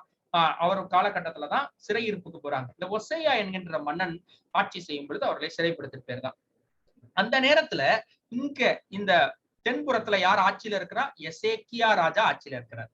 இந்த எசேக்கியா ராஜா ஆட்சியில இருக்கும் பொழுது இந்த ஓசேயா என்ற மன்னன் அங்கே அவன் வடபுறத்தை ஆட்சி செய்து கொண்டிருக்கின்றான். அந்த காலகட்டத்துல பாருங்க, சல்மானாசார் வந்து ஒசேயாவை அவனுக்கு சேவிக்கிறவனாக்கி பகிர்ந்து கட்டினான் அப்படின்னு போட்டது. இப்ப என்ன பண்றான் பாருங்க, இந்த ஒசேயாவை ஃபர்ஸ்ட் ஃபுல்லா பிடிக்காம அவர்களை வந்து ஒரு டாக்ஸ் பே பண்ணக்கூடிய ஒரு கட்டாயத்தை கொண்டு வரான். ஆனா ஒசேயா ராஜா சோ என்கின்ற சொல்லக்கூடிய ஒரு எகிப்திய பார்வோ மன்னன்கிட்ட போய் அவன் சரணடைந்தது மாத்திரமல்லாமல் அவனை காப்பாற்றுவான்னு போறான். ஆனா அந்த எகிப்து மன்னனையும் அவர்கள் அந்த காலகட்டத்துல சல்மானாசார், இந்த சார்கன் 2 இவர்களுடைய காலகட்டத்துல இவர்கள் என்ன பண்றாங்க, எகிப்தையும் கண்ட்ரோல் கொண்டு வந்திருக்காங்க. அப்புறம் அந்த சோ என்கின்ற அந்த மன்னனிடத்துல இருந்து இந்த ஒசேயாவை பிடிச்சு அவனை கட்டி சிறைச்சாலையில வைத்துவிட்டு அசீரியா தேசத்தை முழுமையாக அவன் என்ன பண்றான், 3 வருடம் அவன் முற்றுகை போட்டு அவன் ஒசேயாவின் 9வது வருஷத்துல என்ன பண்றான் பாருங்க, சமாரியாவை பிடித்துட்டான். சமாரியா தான் இப்ப தலைநகராக இருக்குது. ஒம்ரி என்கின்ற மன்னன் உருவாக்கின தலைநகர் பட்டணம் அது. அந்த சமாரியாவின் பட்டணத்தை பிடித்து விட்டு அங்க இருக்கக்கூடிய மக்களை அப்படியே எடுத்துக்கொண்டு போய் தன்னுடைய தேசத்திற்கு கொண்டு போகின்றான். அதை தான் நான் ஆரோ மார்க் போட்டு முதல்ல காமிச்சேன் உங்களுக்கு, எங்கெல்லாம் அந்த மக்கள் எடுத்துக்கொண்டு போகப்பட்டாங்க அப்படின்னு சொல்லி. ஒரு 5 ஆரோ மார்க் இருக்கு. இந்த 5 இடங்கள்ல இருக்கக்கூடிய மக்களை அப்படியே கொண்டு வந்து அவன் சமாரியால கொண்டு வந்து பிளேஸ் பண்றான். இது ஒரு மிகப்பெரிய ஒரு வரலாற்று சம்பவம். ஏன்னா இங்கதான் ஒரு புது விதமான மனிதர்கள் உருவாக ஆரம்பிக்கின்றார்கள். அவர்களுடைய பேர் சமாரியர்கள். நீங்க புதிய ஏற்பாட்டை படிக்கும் பொழுது சமாரியர்கள் என்று ஒரு வார்த்தை வரும். நீங்க குட் சமாரிட்டன் ஸ்டோரி எல்லாம் படிச்சிருப்பீங்க. ஆனால் வேதாகமத்திலே எங்கேயுமே நல்ல சமாரியன் என்ற ஒரு வார்த்தையே இல்லை. ஆனால் நீங்கள் பார்க்கும் பொழுது இந்த சமாரிய பெண்ணிடம் இயேசுவானவர் பேசுகின்ற சம்பவத்தை யோவான் 4வது அதிகாரத்துல நம்ம பார்க்க முடியும். அங்க நீங்க நல்ல 3வது வசனம் 4வது வசனம் வாசித்து பாத்தீங்கன்னா, அவர்கள் சமாரியாவின் வழியாக போக வேண்டியதாய் இருந்தபடியால் அப்படின்னு இருக்கும். அப்ப நீங்க பார்க்கும் பொழுது என்ன இருக்குன்னா, ஏன் அப்படிதான் போகணும்னு என்ன போக வேண்டியதா இருந்தபடியால் அவர்கள் சமாரியாவின் வழியாய் போனார்கள் இருக்காது. போக வேண்டியதா இருந்தபடியால் என்றால் ஒரு கட்டாயத்தின் நிமித்தமாக அங்க போறாங்க. என்ன நடக்குமாம், அவர்கள் யூதேயா கலிலேயா 2ஐயும் பிரிச்சு அதுக்கு இடையில சமாரியா இருந்தது. இந்த சமாரியாவை சுத்தி கெர்சோம் மலையை தாண்டி அப்படியே சுத்திக்கிட்டு போவாங்க மக்கள். சமாரியாவின் வழியில கூட போக மாட்டாங்க. அதற்கு காரணம் என்னவென்று நீங்கள் பார்ப்பீர்கள்னா, அதுதான் 2 ராஜாக்கள் புத்தகம் 17வது அதிகாரத்தில் இருக்கு. அங்க என்ன பண்றாங்க பாருங்க, அங்கிருந்த மக்களை அகற்றி விடுகின்றார்கள். 17, 23, 24 என்ன பண்றாரு பாருங்க, அசீரிய ராஜா பாபிலோனிலும் கூத்தாவிலும் ஆபாவிலும் ஆமாத்திலும் செப்பர்வாயுமிலிருந்து மனிதரை வரப்பண்ணி அவர்களை இஸ்ரவேலின் புத்திரருக்கு பதிலாக சமாரியாவின் பட்டணங்களிலே குடியேற்றினான். அவர்கள் சமாரியாவை சொந்தமாக கட்டிக்கொண்டு அதன் பட்டணங்களிலே குடியிருந்தார்கள் அப்படின்னு நமக்கு போடப்பட்டிருக்கிறது. இன்னும் நீங்க பாத்தீங்கன்னா அங்க என்ன நடக்குது, இந்த 17வது அதிகாரத்தை 2 ராஜாக்களின் புத்தகம் 17வது அதிகாரத்தை நீங்க திருப்பி நல்லா வாசித்து பாத்தீங்கன்னா அதுல போடப்பட்டிருக்கின்றது. அந்த மக்கள் என்ன பண்ணாங்களாம், அவர்கள் 31வது வசனத்தை வாசிக்கிறேன். அவர்கள் என்ன பண்றாங்க, 30வது வசனத்துல இருந்து நான் வாசிக்கிறேன். பாபிலோனின் மனுஷர் சுக்கோத் பெனாத்தையும், கூத்தின் மனுஷர் நேர்காலையும், ஆமாத்தின் மனுஷர் அஹிமாசையும், ஆபியர் நிபேகாசையும், தர்த்தாக்கையும் உண்டாக்கினார்கள். செப்பர்வாமியர் செப்பர்வாமின் தேவர்களாகிய அர்த்தமலைக்கும் அன்னமலைக்கும் தங்கள் பிள்ளைகளை அக்னியிலே தகனித்து வந்தார்கள். அவர்கள் கர்த்தருக்கு பயந்ததுமன்றி மேடைகளில் கோவில்களில் தங்களுக்கு ஆராதனை செய்வதற்கு தங்களுக்குள் ஈனமான ஆசாரியர்களை தெரிந்து வந்தார்கள். அப்படியே கர்த்தருக்கு பயந்தும் தாங்கள் விட்டு வந்த ஜாதிகளுடைய முறைமையின்படியே தங்கள் தேவர்களை சேவித்து வந்தார்கள். என்ன ஆக்சுவலா இங்க நடக்குன்னா, உள்ள இங்க இருந்த மக்கள், இங்க இருந்த அந்த தேசத்தில் இருந்த இஸ்ரவேலின் மக்கள் இப்பொழுது இங்க வந்திருக்கக்கூடிய இந்த 5 ஜாதியினுடையும் கலந்து விடுகிறார்கள். எப்படி வேதாகமம் நமக்கு சொல்லுதுன்னா, கர்த்தருக்கும் பயந்திருந்தார்கள், அங்கிருந்து வந்த தெய்வத்தையும் சேவித்து வந்தார்கள். அப்ப அதுக்கு பின்னாடி நிறைய சம்பவங்கள் இத தொடர்ச்சியா நீங்க வீட்டுல போய் வாசித்து பாருங்க. அப்ப நீங்க உங்களுக்கு தெரியும் அவர்கள் என்னெல்லாம் பண்ணி வந்தார்கள் அப்படின்னு சொல்லி உங்களுக்கு தெரியும். அப்ப அதை மாற்றுவதற்கு ஆண்டவர் அதற்கு முன்பதாக அவர்களுக்கு ஒரு யோசனையை மனதிலே தோன்ற செய்கின்றார். ஒரு ஆசாரியன் எல்லாம் கொண்டு வந்து அவர்கள் வந்து வச்சு பாக்குறாங்க. அப்படி இருந்தும் அவர்கள் செய்யாத காரணங்களால் சிங்கங்களை அவர்களுக்கு மத்தியிலே ஆண்டவர் வரப்படுகின்றார். அப்படி இருந்தும் அந்த மக்கள் தீர்ந்தவில்லை. அதனால் அவர்களை விட்டு விலகி விடுகின்றார்கள் மற்ற இஸ்ரவேலர்கள். எப்பவுமே இந்த சமாரியர்களை அவர்கள் ஹாஃப் பிரெட் என்று சொல்வார்கள். காரணம் என்ன? மோசையின் கட்டளைப்படி நீங்கள் வேற யாரிடமும் பொன் எடுக்க கூடாது, பொன் கொடுக்க கூடாது. ஆனா இந்த சமாரியர்கள் என்ன பண்ணாங்க? சமாரியர்கள் என்று சொல்லப்பட்ட இந்த 5 ஜாதியினும் கலந்து விட்ட மக்கள் சமாரியர் பட்டணத்திலே அதுக்கப்புறம் இருந்து வாழ்ந்து கொண்டிருக்கக்கூடிய இந்த மக்கள் எப்படி ஆகுறாங்க அப்படின்னு நீங்க பாத்தீங்கன்னா, அவர்கள் ஒரு மோசையினுடைய கட்டளை பின்பற்றும் செய்வாங்க, சில காரியங்களுக்கு விட்டு விடவும் செய்வாங்க. ஹாஃப் பிரெட் என்று அழைக்கப்பட்ட ஒரு விதமான மக்கள் இவர்கள் வளர ஆரம்பிக்கிறார்கள். தோற்றமே இப்பதான் ஆரம்பிக்கும். இப்போ ஒரு புது பிரச்சனை உருவாகுது. இந்த மக்கள் அந்நிய தெய்வர்களை பின்பற்றி வந்தார்கள். நேற்று சொன்ன ஒரு காரணம், இவர்கள் இஸ்ரவேலிலே நிறைய போர்களை பார்த்து கொண்டிருக்கக்கூடிய மக்கள். அசிரியர்கள் அவர்கள் ஜெயித்துக்கிட்டே இருக்காங்கன்னு பார்க்கும் பொழுது ஒரு காலகட்டத்துல எப்படி பார்த்தாலும் மனசு மடிவு உண்டாகி என்ன ஆயிரும்னா, அவங்களுக்கு அப்ப அவங்க தெய்வங்கள் பெரிய தெய்வமோ என்று சொல்லி இவர்களுக்கு மனசுல வந்துடும். ஆனா இப்போ இவங்களுக்கு ஒரு புது பிரச்சனை ஆண்டவருக்கு உருவாகுது. புது வகையான ஒரு மக்கள் உருவாகுறாங்க. இது எந்த அளவுக்கு போகுதுன்னா, இவர்கள் தங்களுக்கென்று கர்சுவ மலையிலே ஒரு புதிய கோயிலை உருவாக்குனார்கள். நீங்கள் யோவான் எழுதின சுவிசேஷம் 4வது அதிகாரத்திற்கு நீங்கள் திருப்பி பார்ப்பீர்களானால், அங்கே அருமையாக ஆண்டவருக்கும் அந்த சமாரிய பெண்மணிக்கும் உள்ள அந்த உரையாடலிலே பதிவு செய்யப்பட்டிருக்கிறது. அப்பொழுது ஆண்டவர் 22வது வசனத்துல எப்படி சொல்றாரு பாருங்க, நீங்கள் அறியாததை தொழுது கொள்ளுகிறீர்கள், நாங்கள் அறிந்ததை தொழுது கொள்கிறோம் என்றார். இப்ப இந்த மக்கள் கிட்டத்தட்ட ஒரு இமேஜினரி காடு கிட்ட வொர்ஷிப்க்கு போயிட்டாங்க. அத கிரேக்க வார்த்தையில ஒய்யாஹும் என்று ஒரு வார்த்தையை பயன்படுத்துகிறார்கள். கிட்டத்தட்ட ஒரு இமேஜினரி காட் என்று சொல்லக்கூடிய ஒரு வார்த்தையை அங்கே பயன்படுத்துகிறார்கள். அந்த இமேஜினரி காட் சிச்சுவேஷனுக்கு போயிட்டாங்க. அங்க என்ன பண்றாங்க, இந்த மக்கள் கெர்சோ மலையிலே ஒரு மிகப்பெரிய கோயிலை உண்டு பண்ணி அங்க பலி செலுத்தி இந்த எருசலேம்ல இருக்கக்கூடிய தேவாலயத்தை விட்டுவிட்டு அவர்கள் தங்களுக்கென்று தங்கள் வைத்திருக்கக்கூடிய இமேஜினரி காடுக்கு அங்கு ஒரு கோயிலை வைக்கிறார்கள். மக்கபேயர்கள் காலகட்டத்திலே இருந்த மன்னனாகிய ஜான் ஹிரன்கஸ் என்று சொல்லக்கூடிய மன்னன் இந்த சமாரியர் என்று சொல்லப்பட்ட மக்களை அதிகமாக கொலை செய்தான். கிறிஸ்து பிறப்பிற்கு 120 வருடங்களுக்கு முன்பதாக அவர்கள் கட்டியிருந்த அந்த கர்சோ மலையில் இருந்த கோயிலை அவர்கள் அழித்து விட்டார்கள். அப்ப அப்படிப்பட்ட ஒரு சூழ்நிலையை நமக்கு பார்க்க முடிகின்றது. இது உருவாகுவதற்கு அசிரியர்கள் காரணமா இருக்காங்க. இதுவும் அவர்கள் அழிக்கப்படுவதற்கு ஒரு முக்கிய காரணமாக அமைகிறது. இப்ப நீங்க அடுத்தது பாக்குறீங்கன்னா 2 ராஜாக்களின் புத்தகம் 18வது அதிகாரம் 7வது வசனத்தை நீங்க பார்க்கும் பொழுது, எசேக்கியா ராஜா அவர்களிடத்துல போய் மாட்டிக்கிறான். எப்படி எசேக்கியா ராஜா மாட்டிக்கிறான் அப்படின்னு நீங்க பாத்தீங்கன்னா, வலிய சண்டைக்கு போய் எசேக்கியா ராஜா மாட்டிக்கொள்கின்ற ஒரு சூழ்நிலையை பார்க்க முடிகின்றது. இந்த எசேக்கியா ராஜா என்ன பண்றான் பாருங்க, மறுபடி 18வது அதிகாரம் 14வது வசனம் நீங்க பாத்தீங்கன்னா, மறுபடி ஆள் அனுப்பி நான் குற்றம் செய்தேன், எனக்கு நீங்க என்ன தண்டனை, அதாவது எவ்வளவு டாக்ஸ் கட்டணும்னு சொன்னீங்கன்னா நான் கட்டிருந்தேங்க அப்படி சொல்லிட்டு 300 தாலந்து வெள்ளி 30 தாலந்து பொண்ணு, நீங்க பார்த்தா உங்களுக்கு தெரியும். நீங்க என்ன 30 தாலந்து பொண்ணு 300 தாலந்து வெள்ளினா வெள்ளி நிறைய கேட்கறாங்க, பொண்ணு கம்மியா கேட்கறாங்க நீங்க நினைப்பீங்க. ஆனால் அந்த காலகட்டத்தில் வெள்ளியினுடைய பண மதிப்பு என்பது பொன்னினுடைய பண மதிப்பை காட்டிலும் அதிகமானது. சாலமோன் காலகட்டத்துல நீங்க எழுதும் பொழுது வெள்ளியையும் பொன்னையும் அடைந்தான் அப்படின்னு எழுதுவாங்க. அப்படின்னா என்ன அர்த்தம்னா, வெள்ளி சாலமோனுடைய காலகட்டத்துல தங்கத்தை காட்டிலும் விலை உயர்ந்தது, பொன்னை காட்டிலும் விலை உயர்ந்தது. வெள்ளி அதிக விலையாகவும் அதுக்கு கீழேதான் மத்த விலைகள்லாம் இருந்துச்சு ஒரு காலகட்டத்துல. இப்ப நமக்கு குறைந்து வெள்ளி வந்து ஒரு தரமட்ட ரேட்டுக்கு தங்கத்தை கம்பேர் பண்ணும் பொழுது அது ஒரு கீழான ஒரு ரேட்ல இருக்குது. ஆனால் அந்த காலகட்டத்துல வெள்ளி அதிக ரேட்டு. அப்ப நீங்க 300 தாலந்து வெள்ளி 30 தாலந்து பொன்னையும் அவனுக்கு சுமத்துகின்ற ஒரு சூழ்நிலையை நமக்கு பார்க்க முடிகின்றது. அவன் என்ன பண்றான் பாருங்க. எசேக்கியா ஆலயத்தில் இருக்கிற கதவு நிலைகள்ல இருந்த பொன் தகட்டெல்லாம் கலத்தி அசீர் ராஜாவுக்கு அனுப்புகின்றான். இப்படி எல்லாம் பண்ணதுக்கு அப்புறவு அப்படி அனுப்புனதுக்கு அப்புறமும் அசீரிய ராஜா விடல. அவன் என்னடா இவன்கிட்ட நிறைய பொண்ணு பொருள் இருக்கும் போலுக்க அப்படின்னு சொல்லி அவன் என்ன பண்றான், ஏற்கனவே தன்னுடைய மூதாதையருடைய காலகட்டத்துல அங்க தூக்கியாச்சு. யார? வடபுறத்தை தூக்கியாச்சு. இப்போ இந்த தென்புறத்தில் இருக்கக்கூடிய இந்த தேசத்தை பிடிச்சிருவோம்னு சொல்லி ரப்சாக்கே என்று சொல்லி ஒருவனை அனுப்புகின்றான். ராஜாக்களின் புத்தகம் 18வது அதிகாரம் 17ல இருந்து நீங்க வரிசையா கீழ வரை பாத்தீங்கன்னா தெரியும்.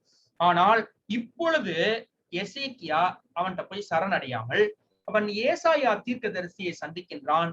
அங்க அவன் எசேக்கியா ஆக்சுவலா சாகும் போது அந்த சாகிறதற்காக மரணப்படுக்கையில கிடக்கும் பொழுது 15 வருடத்தை ஆண்டவர் கூட்டி கொடுக்கும் பொழுது கூட அந்த வசனத்துல ஒரு வார்த்தை சொல்லுவாரு, அசீரியாவினிடத்திலிருந்து உன்னை காப்பாற்றுவேன், இந்த வியாதியிலிருந்து காப்பாற்றுவேன்னு சொல்வார். அப்ப அந்த மன்னன் இந்த அசீரியாவுக்காக அதிகமாக ஆண்டவரை தேடி வருகிறான். ஏன்னா எசேக்கியா ஒரு நல்ல ராஜா, அவனுடைய அப்பாவாகிய ஆகாஸ் கெட்ட ராஜா, ஆனா இவன் நல்ல ராஜா. இவன் என்ன பண்றான், இவன் வந்து இதுவரைக்கும் பஸ்கா ஆசரிக்காம பல வருடங்கள் இருக்கிறாங்க. பஸ்காவை இவன் காலகட்டத்துல ஆச்சரிக்க ஆரம்பிக்கின்றான். இவன் காலகட்டத்துலதான் அதிகமாக வேதாகமத்தை சொல்றான், மேடையில் இருக்கக்கூடிய அந்நிய விக்கிரகங்களை தகர்த்து போடுகின்றான். இவன் அந்நிய வழிபாட்டு முறைகளை கூட அவன் தோஷம் செய்கின்றான். அப்படி ஒரு நல்ல ராஜாவாக இருக்கின்றான். இந்த ராஜாவினுடைய காலகட்டத்துல ஆண்டவர் சொல்றாரு, நீங்க வந்து காற்றையும் காண மாட்டீர்கள், நீங்க மழையும் காண மாட்டீங்க, ஆனால் இந்த மக்கள் எங்கேயுமே நிக்க மாட்டாங்க, யார் போராடுறானே தெரியாது, அப்படி நிக்க மாட்டீங்க அப்படின்னு சொல்லி அவன் என்ன பண்றாங்க பாருங்க. 2 ராஜாக்களின் புத்தகம் 19:20 நீங்க பாருங்க. சனகரிப்பு நிமித்தம் நீ என்னை நோக்கி விண்ணப்பத்தை கேட்டேன். என்ன சொல்றாரு பாருங்க, அவன் இந்த நகரத்துக்குள் பிரவேசிப்பதில்லை, அம்பு ஏவதும் இல்லை, அதற்கு முன் கேடகத்தோட வருவதும் இல்லை, அதற்கு எதிராக கொத்தளம் போடுவதும் இல்லை அப்படின்னு சொல்றாரு. இதுல நாம் வரவே மாட்டான் அப்படின்னு சொல்றத பார்க்க முடிகின்றது. ஒரு சில ஆராய்ச்சி தகவல்கள் என்ன சொல்லுதுன்னா, அவர்கள் ஒரு அமானுஷ்யமான சக்தியை உணர்ந்து அநேகர் கொத்து கொத்தாக செத்து விழுந்தார்கள் என்று சொல்லி அங்க அவர்களுடைய வெளியே பேரா ஹிஸ்டரி புக்ஸ்ல அவர்கள் எழுதி வைத்திருக்கின்றார்கள். இதை நாளாகம புத்தகம் எப்படி சொல்லுது பாருங்க. சனகரிப் தன் முழு சேனையோட லாயிசுக்கு எதிராய் முற்றுகை போட்டிருக்கையில் யூதா ராஜாவாகிய எசேக்கியாவின் இடத்திற்கும் எருசலேமில் உள்ள யூதா ஜனங்க யாருக்கு தன் ஊழியக்காரரை அனுப்பி, சனகரிப் சொல்லுகிறது என்றால் முற்றுகை போட்டு எருசலேமில் இருக்கும்படி நீங்கள் நம்பிக்கையா இருக்கிறீர்களோ என்று அப்படியே கேக்குது.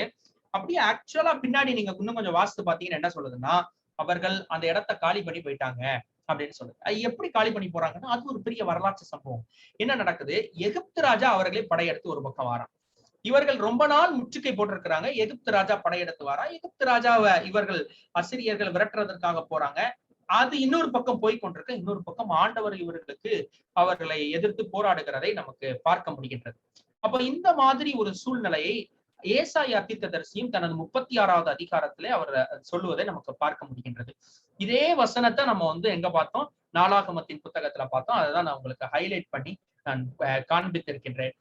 அப்படி ஒரு சம்பவம் நடந்து அந்த சம்பவத்தின் மூலமாக என்ன ஆகுது, இந்த அசிரியர்கள் துரத்தப்படுகின்றார்கள். இந்த அசிரியர்கள் துரத்தப்படுகிறதை குறித்து அசிரியர்களை எதிர்த்து ஏசாயா தீர்க்கதரிசி ஏராளமான வசனங்களை தன்னுடைய ஏசாயா புத்தகத்திலே சொல்லி வைத்திருக்கின்றார். என்ன சொல்றாரு அப்படின்னு நீங்க பாத்தீங்கன்னா, அது அழிக்கப்படும், அசீரியர்களின் தேசம் ஒடுக்கப்படும், அழிக்கப்படும் என்று சொல்லி வசனங்களை சொல்கிறார். எரேமியா பிற்காலத்துல சொல்லும் பொழுது என்ன சொல்றாரு, அசீரியாவுக்கு ஏன் போகிறீர்கள்னு கேட்கிறார். எரேமியா அசீரியா அழிஞ்சதுக்கு பிற்பாடு வந்த தீர்க்கதரிசி. நீங்க நல்லா பார்க்கணும், எரேமியாவினுடைய காலகட்டம் யோசியாவினுடைய காலகட்டத்துல இருந்தது. யோசியா இருக்கும் பொழுது அந்த அசீரியாங்கிற தேசத்தையே அழிச்சாச்சு. அதுக்கு முன்னாடியே யோசியாவின் காலகட்டத்துக்கு முன்னாடியே அழிச்சாச்சு. ஏன்னா யோசியாவுக்கு முன்னாடி அவருடைய அப்பா அம்னோன், அவரு 1.5 வருஷம் தான் இருக்கிறாரு. அதுக்கு முன்னாடி மனாசேனுடைய காலகட்டத்தின் கடைசியிலேயோ இல்லைன்னா அம்னோனுடைய காலகட்டத்தின் துவக்கத்திலேயோ அழிந்து போயிருக்கிறது. அப்படிப்பட்ட ஒரு சூழ்நிலையில இந்த எரேமியா தீர்க்கதரிசி என்ன சொல்றாரு, இன்னும் என்ன இருக்குதுன்னா, ராஜாங்கமாக இல்லை என்றாலும் சின்ன சின்ன பவர் எக்ஸிகியூஷன்ஸ் இருக்கு. ஏன்னா நீங்க இந்த இந்த நல்லா நீங்க பார்க்கும் பொழுது இதுல ஒரு வசனம் வருகின்றது. நான் அதை பின்னாடி மேற்கோள் கூட காட்டி இருக்கின்றேன்.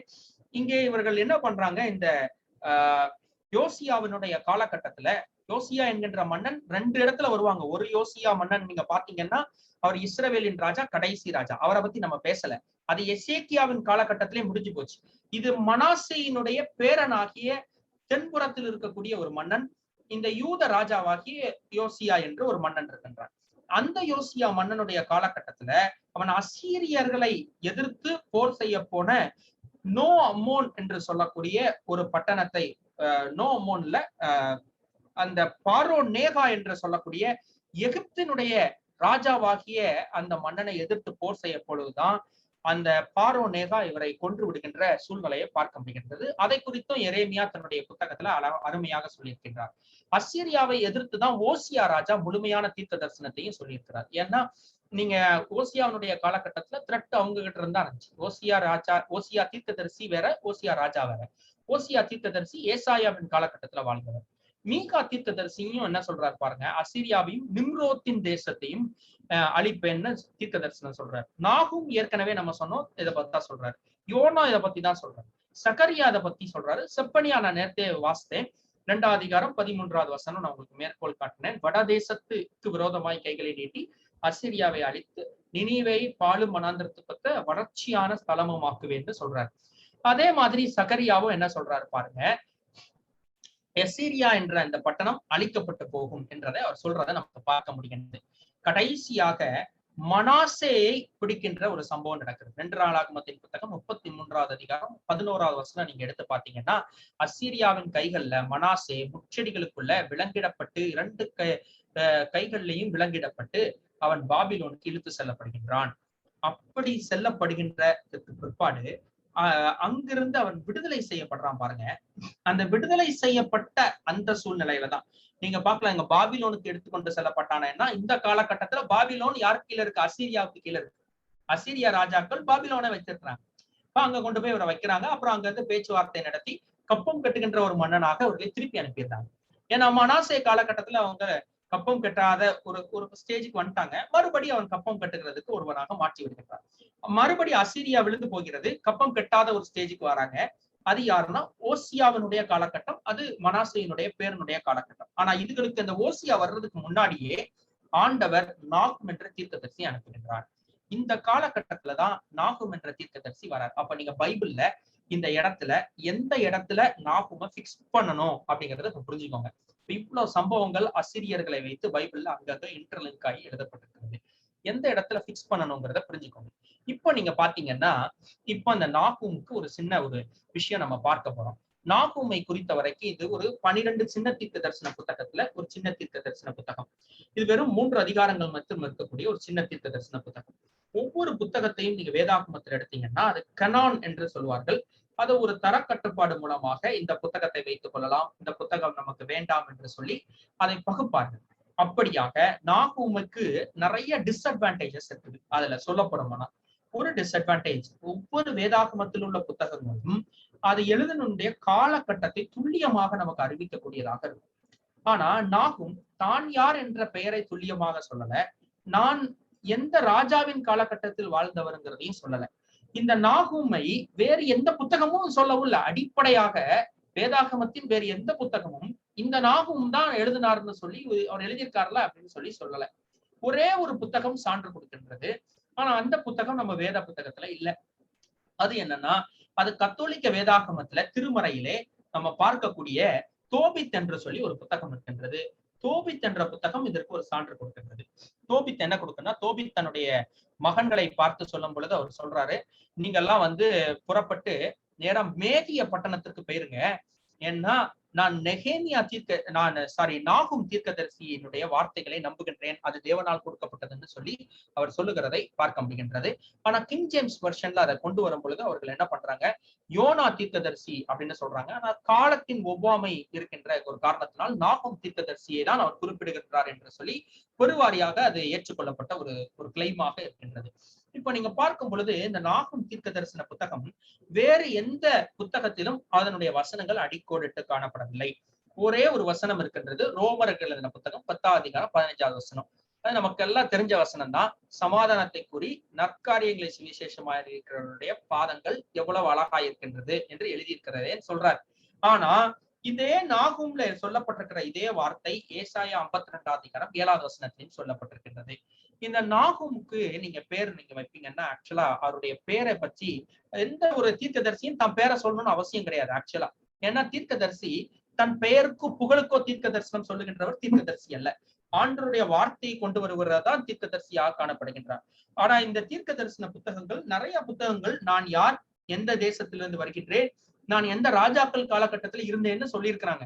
ஆனா இந்த நாகூமோ இப்படி எந்த தீர்க்க தரிசன காலகட்டத்தையும் அவர் சொல்லாத ஒரு விஷயத்த நமக்கு பார்க்க முடிகின்றது. நீங்க பார்க்கும் பொழுது இந்த புத்தகத்துல நீங்க பாத்தீங்கன்னா ஆக்சுவலா நாகூமுடைய அர்த்தம் என்னன்னா ஆறுதல் என்ற அர்த்தம். ஆக்சுவலா நீங்க நெகேமியா என்கின்ற அந்த வார்த்தையும் பிரிச்சீங்கன்னா நெஹும் பிளஸ் யா என்று பிரிக்கலாம். இந்த நெஹும் என்றாலும் ஆறுதல் என்று அர்த்தம். யான்னு எதுலெல்லாம் முடியுதோ அதெல்லாம் யெகோவாவை குறிக்கின்றது. ஏசாயா, எலியா என்ற முடிகின்ற எல்லாமே யா என்று முடிவது யெகோவா தெய்வத்தை யாவேயை குறிக்கின்றது. இப்போ நீங்க பார்க்கக்கூடிய இந்த புத்தகம் அது ஒரு புனைப்பெயர்ல கூட எழுதப்பட்டிருக்கலாம், ஆறுதல் கொடுப்பதற்காக. ஏன்னா நாகூம் நான் நேத்தே சொன்னேன், அவர் இந்த மக்களுக்கு தென்புறத்தில் இருக்கக்கூடிய மக்களுக்கு அசிரியர்கள் அழிக்கப்படுவார்கள் என்ற ஆறுதலின் செய்தி. ஏன்னா அவர்கள் தான் இவர்களை ரொம்ப டார்ச்சர் பண்றாங்க. அந்த ஆறுதலின் செய்தியை கொடுப்பதற்காக கூட எழுதியிருக்கலாம். அதனால ஒரு புனைப்பெயராக கூட இருக்கலாம் என்று அது கருதப்படுகின்றது. அடுத்தது நீங்க பாத்தீங்கன்னா அந்த ஆசிரியருடைய தேதியை நமக்கு ரொம்ப சொல்ல முடியல. அவர் என்ன சொல்றாரு, எல்கோஸ் என்ற ஒரு ஊர்ல இருந்து வந்ததாக மாத்திரம்தான் தெரிகின்றது. எந்த இடத்துல அவர் இருந்திருப்பாருன்னு பலவாறான தியரிஸ் இருக்குது. நான் எதற்கு இந்த சொல்றேன்னா நம்ம எல்லாத்தையும் பத்தி தெரிஞ்சுக்கணும். ஏன்னா அந்த அந்த அந்த விஷயத்தை நம்ம தெரியலன்னா it is impossible for us to understand.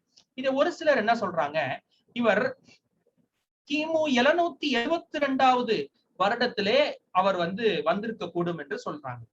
இது நான் ஒரு 1/2 மணி நேரம் மட்டும் இருக்கக்கூடிய ஒரு வீடியோவை நான் ஏற்கனவே ஒரு 5 வருடங்களுக்கு முன்பதாக நான் யூடியூப்ல போட்டிருக்கிறேன் இந்த நாகூமை பற்றி. அதுல ஒருத்தர் கூட இந்த கேள்வியாக இதை கேட்டிருந்தார். நீங்க பாத்தீங்கன்னா ஆக்சுவலா இந்த நாகூம் ஏன் இப்படி சொல்றாங்கன்னா, இந்த பிளேவஸ் ஜோசபஸ் என்று சொல்லக்கூடிய மிகப்பெரிய கிரேக்க காலத்தில் இயேசு கிறிஸ்துவுக்கு பிற்பாடு இந்த பவுலினுடைய காலகட்டத்திலே வாழ்ந்த ஒரு ஜூயிஷ் ஹிஸ்டோரியன் என்ன சொல்றாரு அப்படின்னு நீங்க பாத்தீங்கன்னா, அவர் என்ன சொல்றாரு, நீங்க யோதாமின் ஆட்சியின் பொழுது நாகூம் இருந்திருக்க கூடுங்கிற.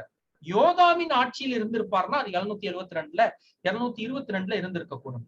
ஒரு சிலர் என்ன சொல்றாங்க, ராஜாவாகிய ஆகாசினுடைய காலகட்டத்தில் இருந்திருக்க கூடும்.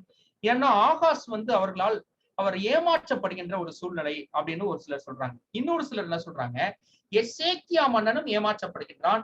ரொம்ப ரப்சாக்கே என்கின்ற ஒருவனை அனுப்பி இந்த இஸ்ரவேலின் தெய்வத்தை குறை கூறுகின்ற ஒருத்தனாக காணப்படுகின்ற இந்த ரப்சாக்கு. அவன் என்ன சொல்றான், இந்த உங்கள்ட்ட ஏதாவது தெய்வங்கள் இந்த அசிரியாவின் ராஜாவினிடத்திலிருந்து சனகரிப்பிலிருந்து விடுவிக்கிறதற்கு இருக்குதா அப்படின்னு சொல்லி சவால் விடுகின்ற ஒரு சூழ்நிலை. அதனால அவன் ஒரு 8ஆம் நூற்றாண்டை சேர்ந்தவனாக இருந்திருக்க கூடும் அப்படின்னு சொல்றாங்க. ஆனால் நமக்கு பார்க்கப்படுகின்ற பொழுது இந்த தரவுகளின் அடிப்படையில 2 விஷயத்தினால இவர் 600 வாழ்ந்த ஒரு மனிதர் என்று நமக்கு புலப்படுகின்றது. அதாவது 7ஆம் நூற்றாண்டை சார்ந்த ஒரு மனிதர், கிமு 7ஆம் நூற்றாண்டை சார்ந்த மனிதர் நமக்கு தெரிய வருகின்றது. ஒன்று, மேதியர்களும் பாபிலோனியர்களும் இந்த நினிவே பட்டணத்தை வீழ்த்தியது 612. அப்போ அதற்கு கொஞ்ச காலத்திற்கு முன்பதாக இவர் இந்த தீர்க்க தரிசனத்தை சொல்லி இருக்கக்கூடும். அதே காலகட்டத்திற்கு, ஏன்னா முன்னாடியே யோனா ஒரு 150 வருடம் முன்னாடி உள்ளவர், அவர் போயிட்டு வந்துட்டார். அதனால அவர் 8ஆம் நூற்றாண்டிலும் இவர் 7வது நூற்றாண்டிலும் பயணப்பட்டிருக்கக்கூடும். இந்த பயணப்பட்டிருக்கணும்னா இந்த வார்த்தையை அவர்கள் சொல்லி இருக்கக்கூடும் என்று ஒரு கணக்குல நம்ம வைத்துக் கொள்ளலாம். இன்னொரு விதத்தில் நமக்கு உறுதிப்படுத்துவது என்ன அப்படின்னு நீங்க பாத்தீங்கன்னா, 626ல அஷூர்பானிபால் என்று நான் நேற்று சொன்ன ஒரு அசிரியரின் மன்னன் அசூர வளர்ச்சியை அசிரியாவுக்கு கொடுக்கின்றான்.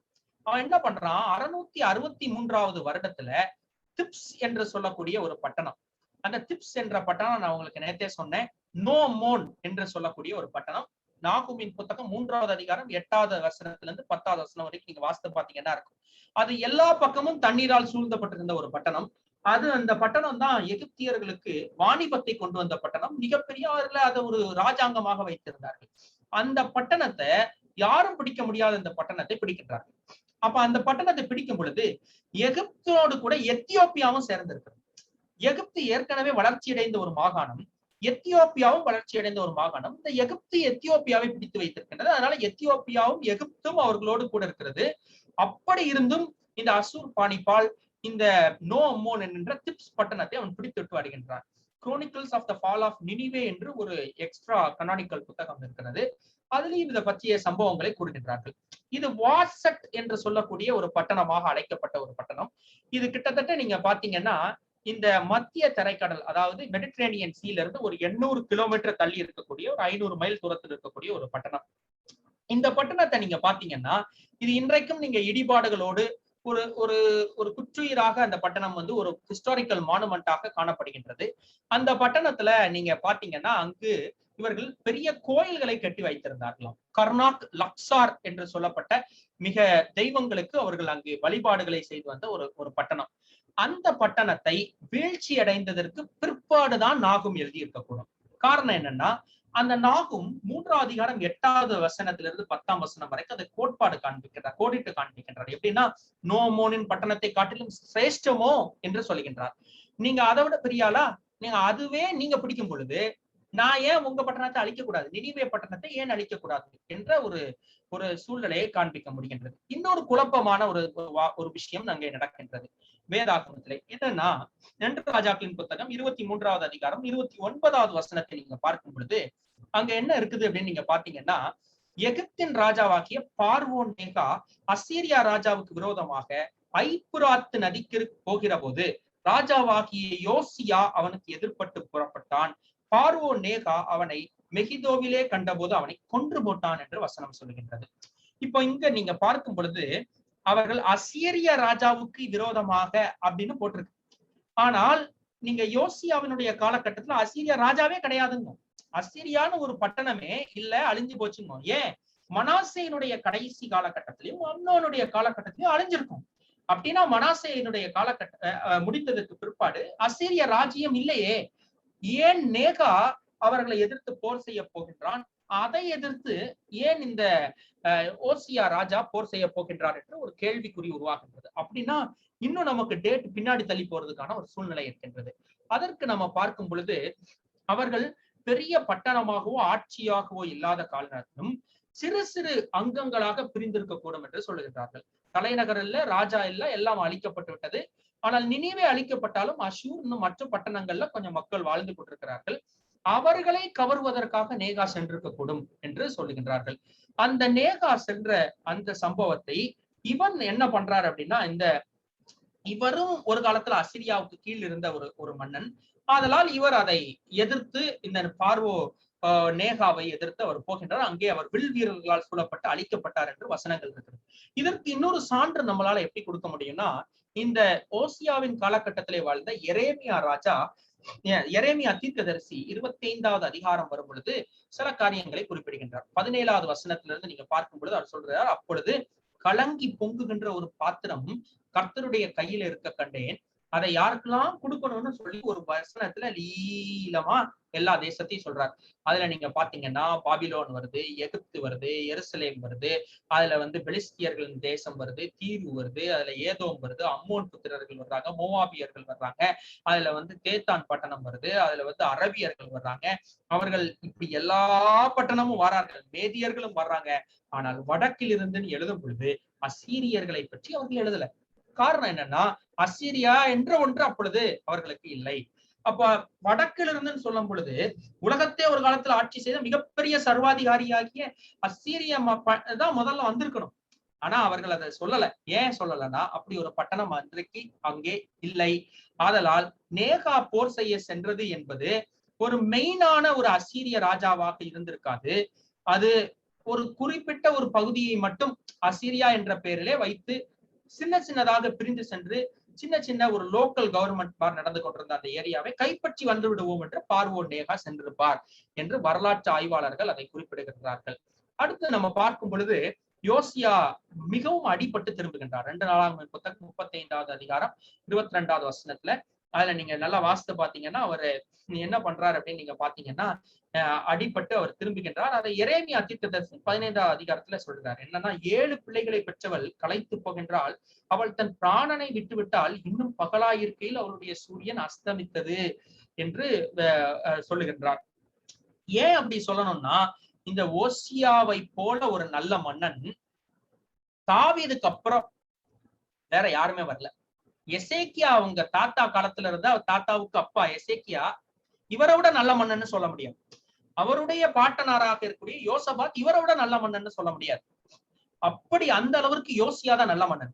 எந்த அளவுக்கு நல்ல மன்னன்னா, பஸ்கா பண்டிகையை செய்தது மட்டுமில்லாமல் வேதாகமத்தில் அவர்களுக்கு அன்னைக்கு இருந்த தோராவை அவர்களுக்கு மக்களுக்கு அறிவித்தது மாத்திரமல்ல, அவன் என்னெல்லாம் செய்யறான் அப்படின்னு நீங்க பாத்தீங்கன்னா, அங்கு அவர்கள் இருந்த எல்லா மேடைகளையும் அகற்றி அந்நிய தெய்வர்களுக்குன்னு சொன்னதை செய்யறான். மனாசை செஞ்ச அத்தனை டேமேஜையும் ரெஸ்டோர் பண்றான். அந்த காலகட்டத்துல இஸ்ரவேலர்கள், அந்த யூத மக்கள் மறுபடி ரெஸ்டோர் ஆகி வாணிபத்திலே செலுத்தி விளங்கினார்கள்ங்கிறாங்க. அவர்களுடைய பெயர் மற்றும் வெளியே தெரிய ஆரம்பிச்சிச்சு. எல்லா போர்களையும் வெற்றி பெறுகின்ற ஒரு மன்னன், மிகவும் ஒரு விளக்காக காணப்பட்ட ஒரு மன்னன். அவன் மறுபடியும் இறந்து போகின்ற ஒரு சம்பவத்தை தான் இந்த எரேமியா சொல்கின்றார். சரி, இந்த நினிவே பட்டணம் அழிவிற்கு இந்த நாகும் எழுதுகின்ற இந்த காரியத்திற்கு பின்னணி என்னன்னு பாத்தீங்கன்னா, ஒன்று ஆண்டவர் சொல்லுகின்றது இந்த மக்களுடைய ஆணவம் என்று சொல்லுகின்றார். யோனா பேசும் பொழுது மனம் திரும்பிய மக்கள், ஆனால் மறுபடி அவர்கள் விக்கிரக ஆராதனைக்குள்ளவும் வன்முறைக்குள்ளும் பேராணவத்திற்குள்ளும் திரும்பினார்கள் என்று சொல்லி இந்த நாகூமின் புத்தகம் 3ஆம் அதிகாரம் 1-4 வசனங்கள் நமக்கு தெரியுது. செப்பனியா தீர்க்கதரிசியின் புத்தகம் 2ஆம் அதிகாரம் 15வது வசனம் எல்லாம் நீங்க பாத்தீங்கன்னா உங்களுக்கு தெரியும். அது அழகா சொல்லுது, நான் தான் என்னை தவிர வேறொருவரும் இல்லை என்று தன் இருதயத்திலே சொல்லி நிர்விசாரமாய் வாழ்ந்து களி கூர்ந்திருக்கிற நகரம் இதுவே என்று சொல்லி ஆண்டவர் அதை சொல்லுகின்றார். அடுத்த ஒரு முக்கியமான விஷயம் என்னன்னா, சனகரிப்பினுடைய கொடூரம். இந்த சனகரிப் பயங்கர, நான் நேரத்தே சொன்ன பயங்கர கொடுமைக்காரனாக இருக்கின்றான். அவர்கள் வாழ்ந்திருந்த அந்த அரண்மனையிலே அவர்களை தவிர, அந்த அரச குடும்பத்தை தவிர வேற யாரும் குடும்பமான ஒருத்தர் இருக்கக்கூடாது. பவர்ல இருக்கக்கூடிய, நாட்டுல பவர்ல இருக்கக்கூடிய யாரும் குடும்பமா இருக்கக்கூடாது அப்படிங்கிறதுக்காக அங்கு இருக்கக்கூடிய மந்திரி அனைவரையும் அவன் ஈனுச்சாக மாத்திருக்கின்றான். அவன் அவர்களை ஆண்மையை இழக்க செய்து அவரை அங்கே வைத்திருக்கின்றான். யாருக்கு குடும்பம் இருக்கக்கூடாது. போகின்ற இடங்கள்ல சிறு பிள்ளைகளையும் அதாவது குழந்தைகளையும் பெண்களையும் அவர் தூக்கிட்டு வந்துருவான். அதே நேரத்துல அங்கு இருக்கக்கூடிய ஆண்களை கண்களை பிடுங்கி, கைகளை வெட்டி, கால்களை வெட்டி குற்றுயிராக போட்டு வரக்கூடிய ஒரு கொடூரமான மன்னனாக அவன் வாழ்ந்திருக்கின்றான். அததான் 1ஆவது அதிகாரம் 11வது வசனம் சொல்லுகிறது, கர்த்தருக்கு விரோதமாக பொல்லாத நினைவு கொண்டிருக்கிற துல்ற ஆலோசனைக்காரன் உன்னிடத்தில் வந்தான். அப்படி கொடூரமான ஒருவனை தான் இந்த ரப்சாக்கே எசேக்கியாவினுடைய காலகட்டத்துல அங்க அறிமுகப்படுத்துகிறதை நமக்கு பார்க்க முடிகின்றது. இந்த ஏசாயா 37வது அதிகாரம் 33வது வசனத்துல 38வது வசனம் வரைக்கும் சொல்லி இருக்கக்கூடிய காரியங்கள் இதுதான். என்ன சொல்றாரு பாருங்க. நான் அப்ப சொன்னேன், இந்த எசேக்கியாவினுடைய காலகட்டத்துல ஆண்டவர் ஆறுதல் படுத்தி அனுப்புனதுக்கு அப்புறம் அமானுஷ்யமாக அந்த மக்கள் அழிக்கப்பட்டார்கள்னு அதை ஏசாயா 37 எப்படி சொல்றாரு பாருங்க. அப்பொழுது கர்த்தருடைய தூதன் புறப்பட்டு அசீரியரின் பாளையத்தில் 1,09,000 பேரை சங்கரித்தான். அதிகாலமே எழுந்திருக்கும் பொழுது இதோ அவர்கள் எல்லாரும் செத்த பிரேதங்களால் கடந்தார்கள் என்று சொல்லி நமக்கு அதை பார்க்க முடிகின்றது. இன்னொரு ஒரு முக்கியமான காரியம், இந்த அசீரியர்கள் அழிக்கப்படுவதற்கு சமாரியாவின் தோற்றம் என்று நான் உங்களுக்கு சொன்னேன். இதை பற்றி நான் ஏராளமான தரவுகள் நான் உங்களுக்கு ஏற்கனவே வேதாகமத்துல இருந்து சொல்லிட்டேன். 2 விஷயத்தை மட்டும் நான் உங்களுக்கு மறுபடியும் சொல்லி விடுகின்றேன். இவங்க எல்லாம் என்ன பண்றாங்க, பாபிலோனுக்கும் அடிமைப்பட்டு போறாங்க. அப்படியே பாபிலோன்ல நான் இன்னும் ஒரு 5 நிமிஷத்துல நான் முடிச்சிருவேன். பாபிலோனுக்கு அடிமைப்பட்டு போகின்ற மக்கள் அப்படியே என்ன ஆகுறாங்க அப்படின்னு பாத்தீங்கன்னா, எக்ஸ்டெண்ட் ஆகி 70 வருடம் பாபிலோனுடைய கொடுங்கோல் ஆட்சிக்கு கீழே இருக்கிறாங்க. பெர்ஷிய ராஜாவாகிய கோரேஸ் இவர்களுக்கு ஒரு விடுதலையை கொடுக்கின்றான். அந்த இவர்களை மீட்டெடுத்ததுக்கு பிறகு தீருவினுடைய காலகட்டத்துல இவர்கள் வெளியே வராங்க. வரும் பொழுது எஸ்ரா புத்தகம், நெகேமியா புத்தகம்னு சொல்லுது, ஆலயத்தை அவர்கள் செப்பனிட ஆரம்பித்தார்கள். அப்ப அந்த ஆலயத்தை எஸ்ரா காலகட்டத்துல அவர்கள் அதை நீங்க பாத்தீங்கன்னா 3 குரூப்பா உள்ள பாபிலோனுக்கு அடிமையா போயிருப்பாங்க. அதே மாதிரி 3 குரூப்பா வெளியே வருவாங்க திருப்பி வரும்பொழுது. அப்ப அந்த எஸ்ரா முதல்ல வந்துருவார் நெகேமியாவுக்கெல்லாம் முன்னாடி. அப்ப அந்த எஸ்ரா ஆலயத்தை செப்பனிட ஆரம்பிக்கும் பொழுது அவர்களுக்கு எதிராக ஒரு சிலர் நிற்பாங்க. அவர்கள் யார் அப்படின்னு நீங்க பாத்தீங்கன்னா, நம்ம ஏற்கனவே பார்த்தோமே இந்த சமாரியர்கள், அவர்கள் தான் நிற்பாங்க. அவங்கதான் இந்த தொபியா என்கின்ற ஒருவனை நீங்க இந்த எஸ்ரா நெகேமியால நீங்க பார்க்கலாம். அப்ப அந்த என்ன சொல்றாங்க அப்படின்னா, அந்த நாங்களும் உங்களோட கெட்ட வருவோங்க. நெகேமியா என்ன சொல்றாரு, உங்களுக்கும் எங்க கடவுளுக்கும் எந்த சம்மதம் கிடையாது, தூர போயிருங்கன்னு சொல்றாரு. அவர்களோட ஒரு போரே அவர் இடுகிறதை பார்க்க முடிகிறது. அப்ப தொபியா என்ன பண்றான், சன்பல்லாத் என்கின்ற மனிதனோடு சேர்ந்து பொய்யான தரவுகளை திரட்டி அவன் தீரு ராஜாவுக்கு கடிதத்தை போட்டு இவர்கள் அந்த அலங்கத்தை கட்ட விடாமல் ஸ்டாப் பண்றான். இதெல்லாம் சமாரியர்கள் செய்யறாங்க. இதெல்லாம் பிற்காலத்துல நடக்க போகுது. இதுக்கெல்லாம் காரணமா இருக்கிறது என்னது, இந்த அசீரியர்களுடைய அந்த எஸ்கவேஷன் பணி, ஒரு இடத்துல இருந்து மக்களை தூக்கிட்டு போய் வேற ஒரு இடத்துல கொண்டு போய் அப்படி வைக்கிறது தான் மிகப்பெரிய காரணமாக அமைந்தது. இதுவும் இவர்கள் அழிவதற்கு ஒரு காரணமாக அமைந்துவிட்டது. இன்னொரு விதத்துல நீங்க பார்க்கும் பொழுது இதனுடைய வரலாற்றை நீங்க பார்த்தீங்கன்னா, இந்த பட்டணம் ஆணவத்திற்கு என்ன காரணம்னா, இதை உருவாக்கின இந்த சார்கன் என்கின்ற மன்னன், இந்த அஷூர் பாணிபால் என்கின்ற மன்னன், இன்னும் நீங்க பார்க்கும் பொழுது இந்த சனகரிப் என்கின்ற மன்னன் என்ன பண்றாங்க, இதனுடைய செவரை 100 அடி உயரத்திற்கும் இதனுடைய அகலத்தை 150 அடிக்கு கொண்டு போறாங்க. அது என்ன, செவுரு 150 அடி அகலம் இருக்குமான்னு நீங்க பாத்தீங்கன்னா, அதுல ஒரு ரதம் செவுருக்கு மேல ஏறி போகும், அந்த மாதிரி இருக்கும். நீங்க நல்லா நீங்க பாத்தீங்கன்னா எரிகோ பட்டணத்துல ராகாப் என்கின்ற வேசி அதனுடைய சுவத்துலதான் ஒரு வீடு கட்டி இருந்தாள்னு போட்டிருக்கும். அதே மாதிரி நீங்க பாத்தீங்கன்னா, நீங்க சீன பெருஞ்சுவர் என்று ஒரு சீன பெருஞ்சுவரை நீங்க கேள்விப்பட்டிருப்பீங்க. அதை நீங்க போய் கூகுள்ல நீங்க கிளிக் பண்ணி பாருங்க. சீன பெருஞ்சுவருக்கு மேல படிகளா போட்டு அதை அப்படி ஏறுற மாதிரி இருக்கும். அதுல மக்கள் போக்குவரத்துமாக இருப்பாங்க. அப்ப அந்த சுவர்கள்ங்கிறது இன்னைக்கு நம்ம பாக்குற மாதிரி ஒல்லியான சுவர்கள் கிடையாது, தடியான சுவர்கள். அதுக்கு மேல ஒரு சேரியட்டே போகும். அதுக்கு மேல அங்கங்க ரெஸ்டிங் பிளேஸ் எல்லாம் கட்டி வச்சிருப்பாங்க, குதிரை லாயங்கள் இருக்கும். அதுக்கு மேல அவர்கள் செய்யக்கூடிய காரியங்களும் இருக்கும். அதற்கு மேல படியேறி வருவதற்கு அவர்கள் யுக்திகளும் வச்சிருப்பாங்க. மேல இருந்து கீழே அதுல இறக்குவதற்கு கதவுகள் வைத்திருப்பாங்க. எல்லாம் அவர்கள் கையில இருக்கும். அதை சுத்தி அகழிகளை உண்டு பண்ணியிருந்தார்கள். அது ஒரு நீர் வடிகால், டைகிரஸ் நதியிலிருந்து வரக்கூடிய நீர் வடிகால். அது எப்படி பண்ணியிருந்தாங்கன்னா 60 அடி ஆழத்திற்கு அதை பண்ணியிருந்தாங்க. அதனால யாரும் அந்த பட்டணத்தை அப்படி சுத்தி வந்துட முடியாது. அது மாத்திரம் கிடையாது, ஒரு கிட்டத்தட்ட ஒரு நூலகம் வைத்திருந்தார்கள். அதுல 20,000 ஒரு தகவல் சொல்லுது, இன்னொரு தகவல் 30,000 என்று சொல்லுகின்றது. அதுல என்னெல்லாம் வச்சிருந்தாங்கன்னா, அவர்கள் சயின்டிபிக்கான நிறைய விஷயங்கள் மாத்திரமல்ல, தியாலஜிக்கலான நிறைய விஷயங்கள் வச்சிருந்தாங்க. எனுமா எலிஷ் என்று ஒரு விஷயத்தை நீங்க கேள்விப்பட்டிருக்கலாம். அது நம்ம எப்படி பைபிள்ல படைப்பின் காரியத்தை இந்த 1வது அதிகாரம் ஜெனிசிஸ்ல சொல்லுதோ, அதே மாதிரி எனுமா எலிஷ் என்று சொல்லுவது அது சுமேரிய நாகரிகத்துல அது எப்படி பாபிலோனியர்கள் சொன்ன ஒரு விஷயம், எப்படி படைக்கப்பட்டதுன்னு சொன்ன ஒரு விஷயம். கிட்டத்தட்ட இந்த படைப்பின் கிரியேஷன் அக்கௌண்ட்டுக்கு கொஞ்சம் ஒத்து வரக்கூடிய ஒன்று. கில்காமேஷ் என்று சொல்லி த எபிக் ஆஃப் கில்காமேஷ் சொல்லி ஒரு புத்தகம். அது இந்த கில்காமேஷ் என்று சொல்வது நிம்ரோத் மன்னனை குறிக்கக்கூடியது. அதுல ஆக்சுவலா நம்ம நோவா காலத்தில் ஏற்பட்ட அந்த சம்பவம், அந்த மிகப்பெரிய ஒரு வெள்ளத்தை பற்றி குறிக்கப்பட்டிருக்கும். அதெல்லாம் அங்க அந்த நினிவேயின் இருக்கக்கூடிய அந்த லைப்ரரியில இருந்துச்சு அப்படின்னு சொல்றாங்க. இதெல்லாம் அவர்கள் வைத்திருந்த ஒரு மிகப்பெரிய ஒரு இதை நமக்கு பார்க்க முடிகின்றது. அது மாத்திரம் கிடையாது, இவர்கள் இந்த அழிக்கப்படுவதற்கான முக்கிய காரணம் என்னவென்றால், இவர்கள் சட்டத்தை மீறுகிறவர்களாகும். இவர்கள் நீங்க சனகரிப்ப பாத்தீங்கன்னா, அவன் டாக்ஸ் கட்டுறதற்கு பணங்கள் எல்லாம் வாங்கின பிறகு மறுபடி வருவான். இவர்களுக்குன்னு ஒரு ரூல்ஸ் அண்ட் ரெகுலேஷன்ஸ், இவர்களுக்குன்னு ஒரு லா அந்த மாதிரி எல்லாம் கிடையாது. இவர்கள் எப்படி இருப்பாங்கன்னா, ஒரு அன்ஆர்கனைஸ்டு குரூப் மாதிரி.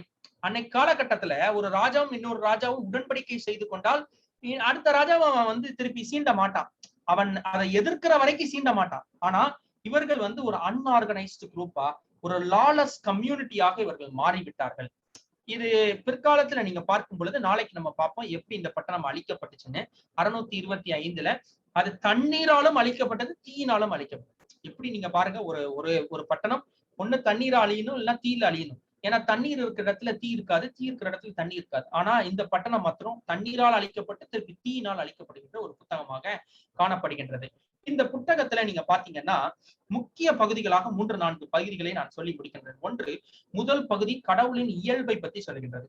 நமக்கு முதல் 7 வசனங்கள் கர்த்தர் எப்படிப்பட்டவர் என்கின்ற ஒரு விஷயத்த சொல்றார். அவர் கோபப்படக்கூடியவர், அவர் நீதி நியாயங்கள் நிலைநாட்டுகிறவர்னு சொல்லிட்டு, அவர் நீதி, அன்புள்ளவர், பொறுமையானவர் என்றும் நமக்கு அது சொல்லுகின்ற ஒரு சூழ்நிலை.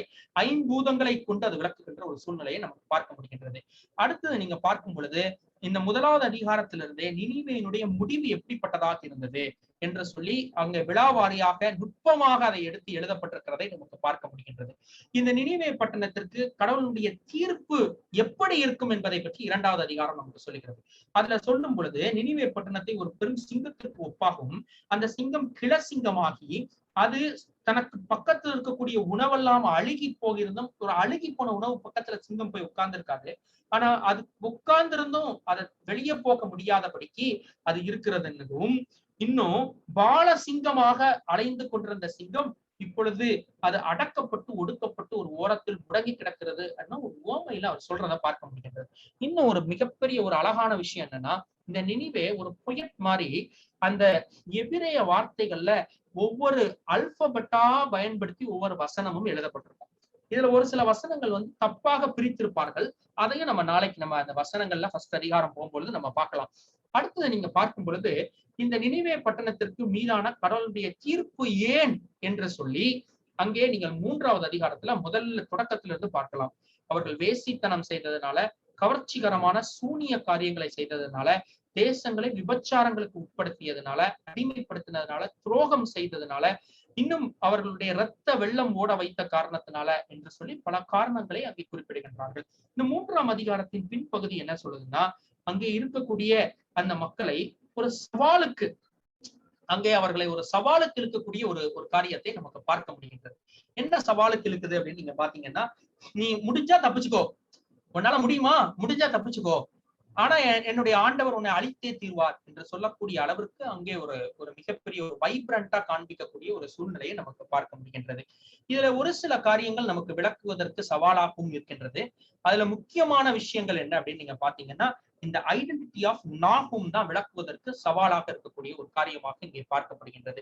மற்றபடிக்கு இந்த புத்தகத்தில் இருக்கக்கூடிய மற்ற அனைத்து காரியங்களுமே இந்த வரலாற்று காரியங்கள் வரலாற்று சம்பவத்தோடு மிக அதிகமாக ஒத்து போவது மாத்திரமல்ல, இந்த சம்பவங்கள் எல்லாமே ஆண்டவருடைய நியாய தீர்ப்பை நமக்கு வெளிப்படுத்துவதாக இருக்கின்றது.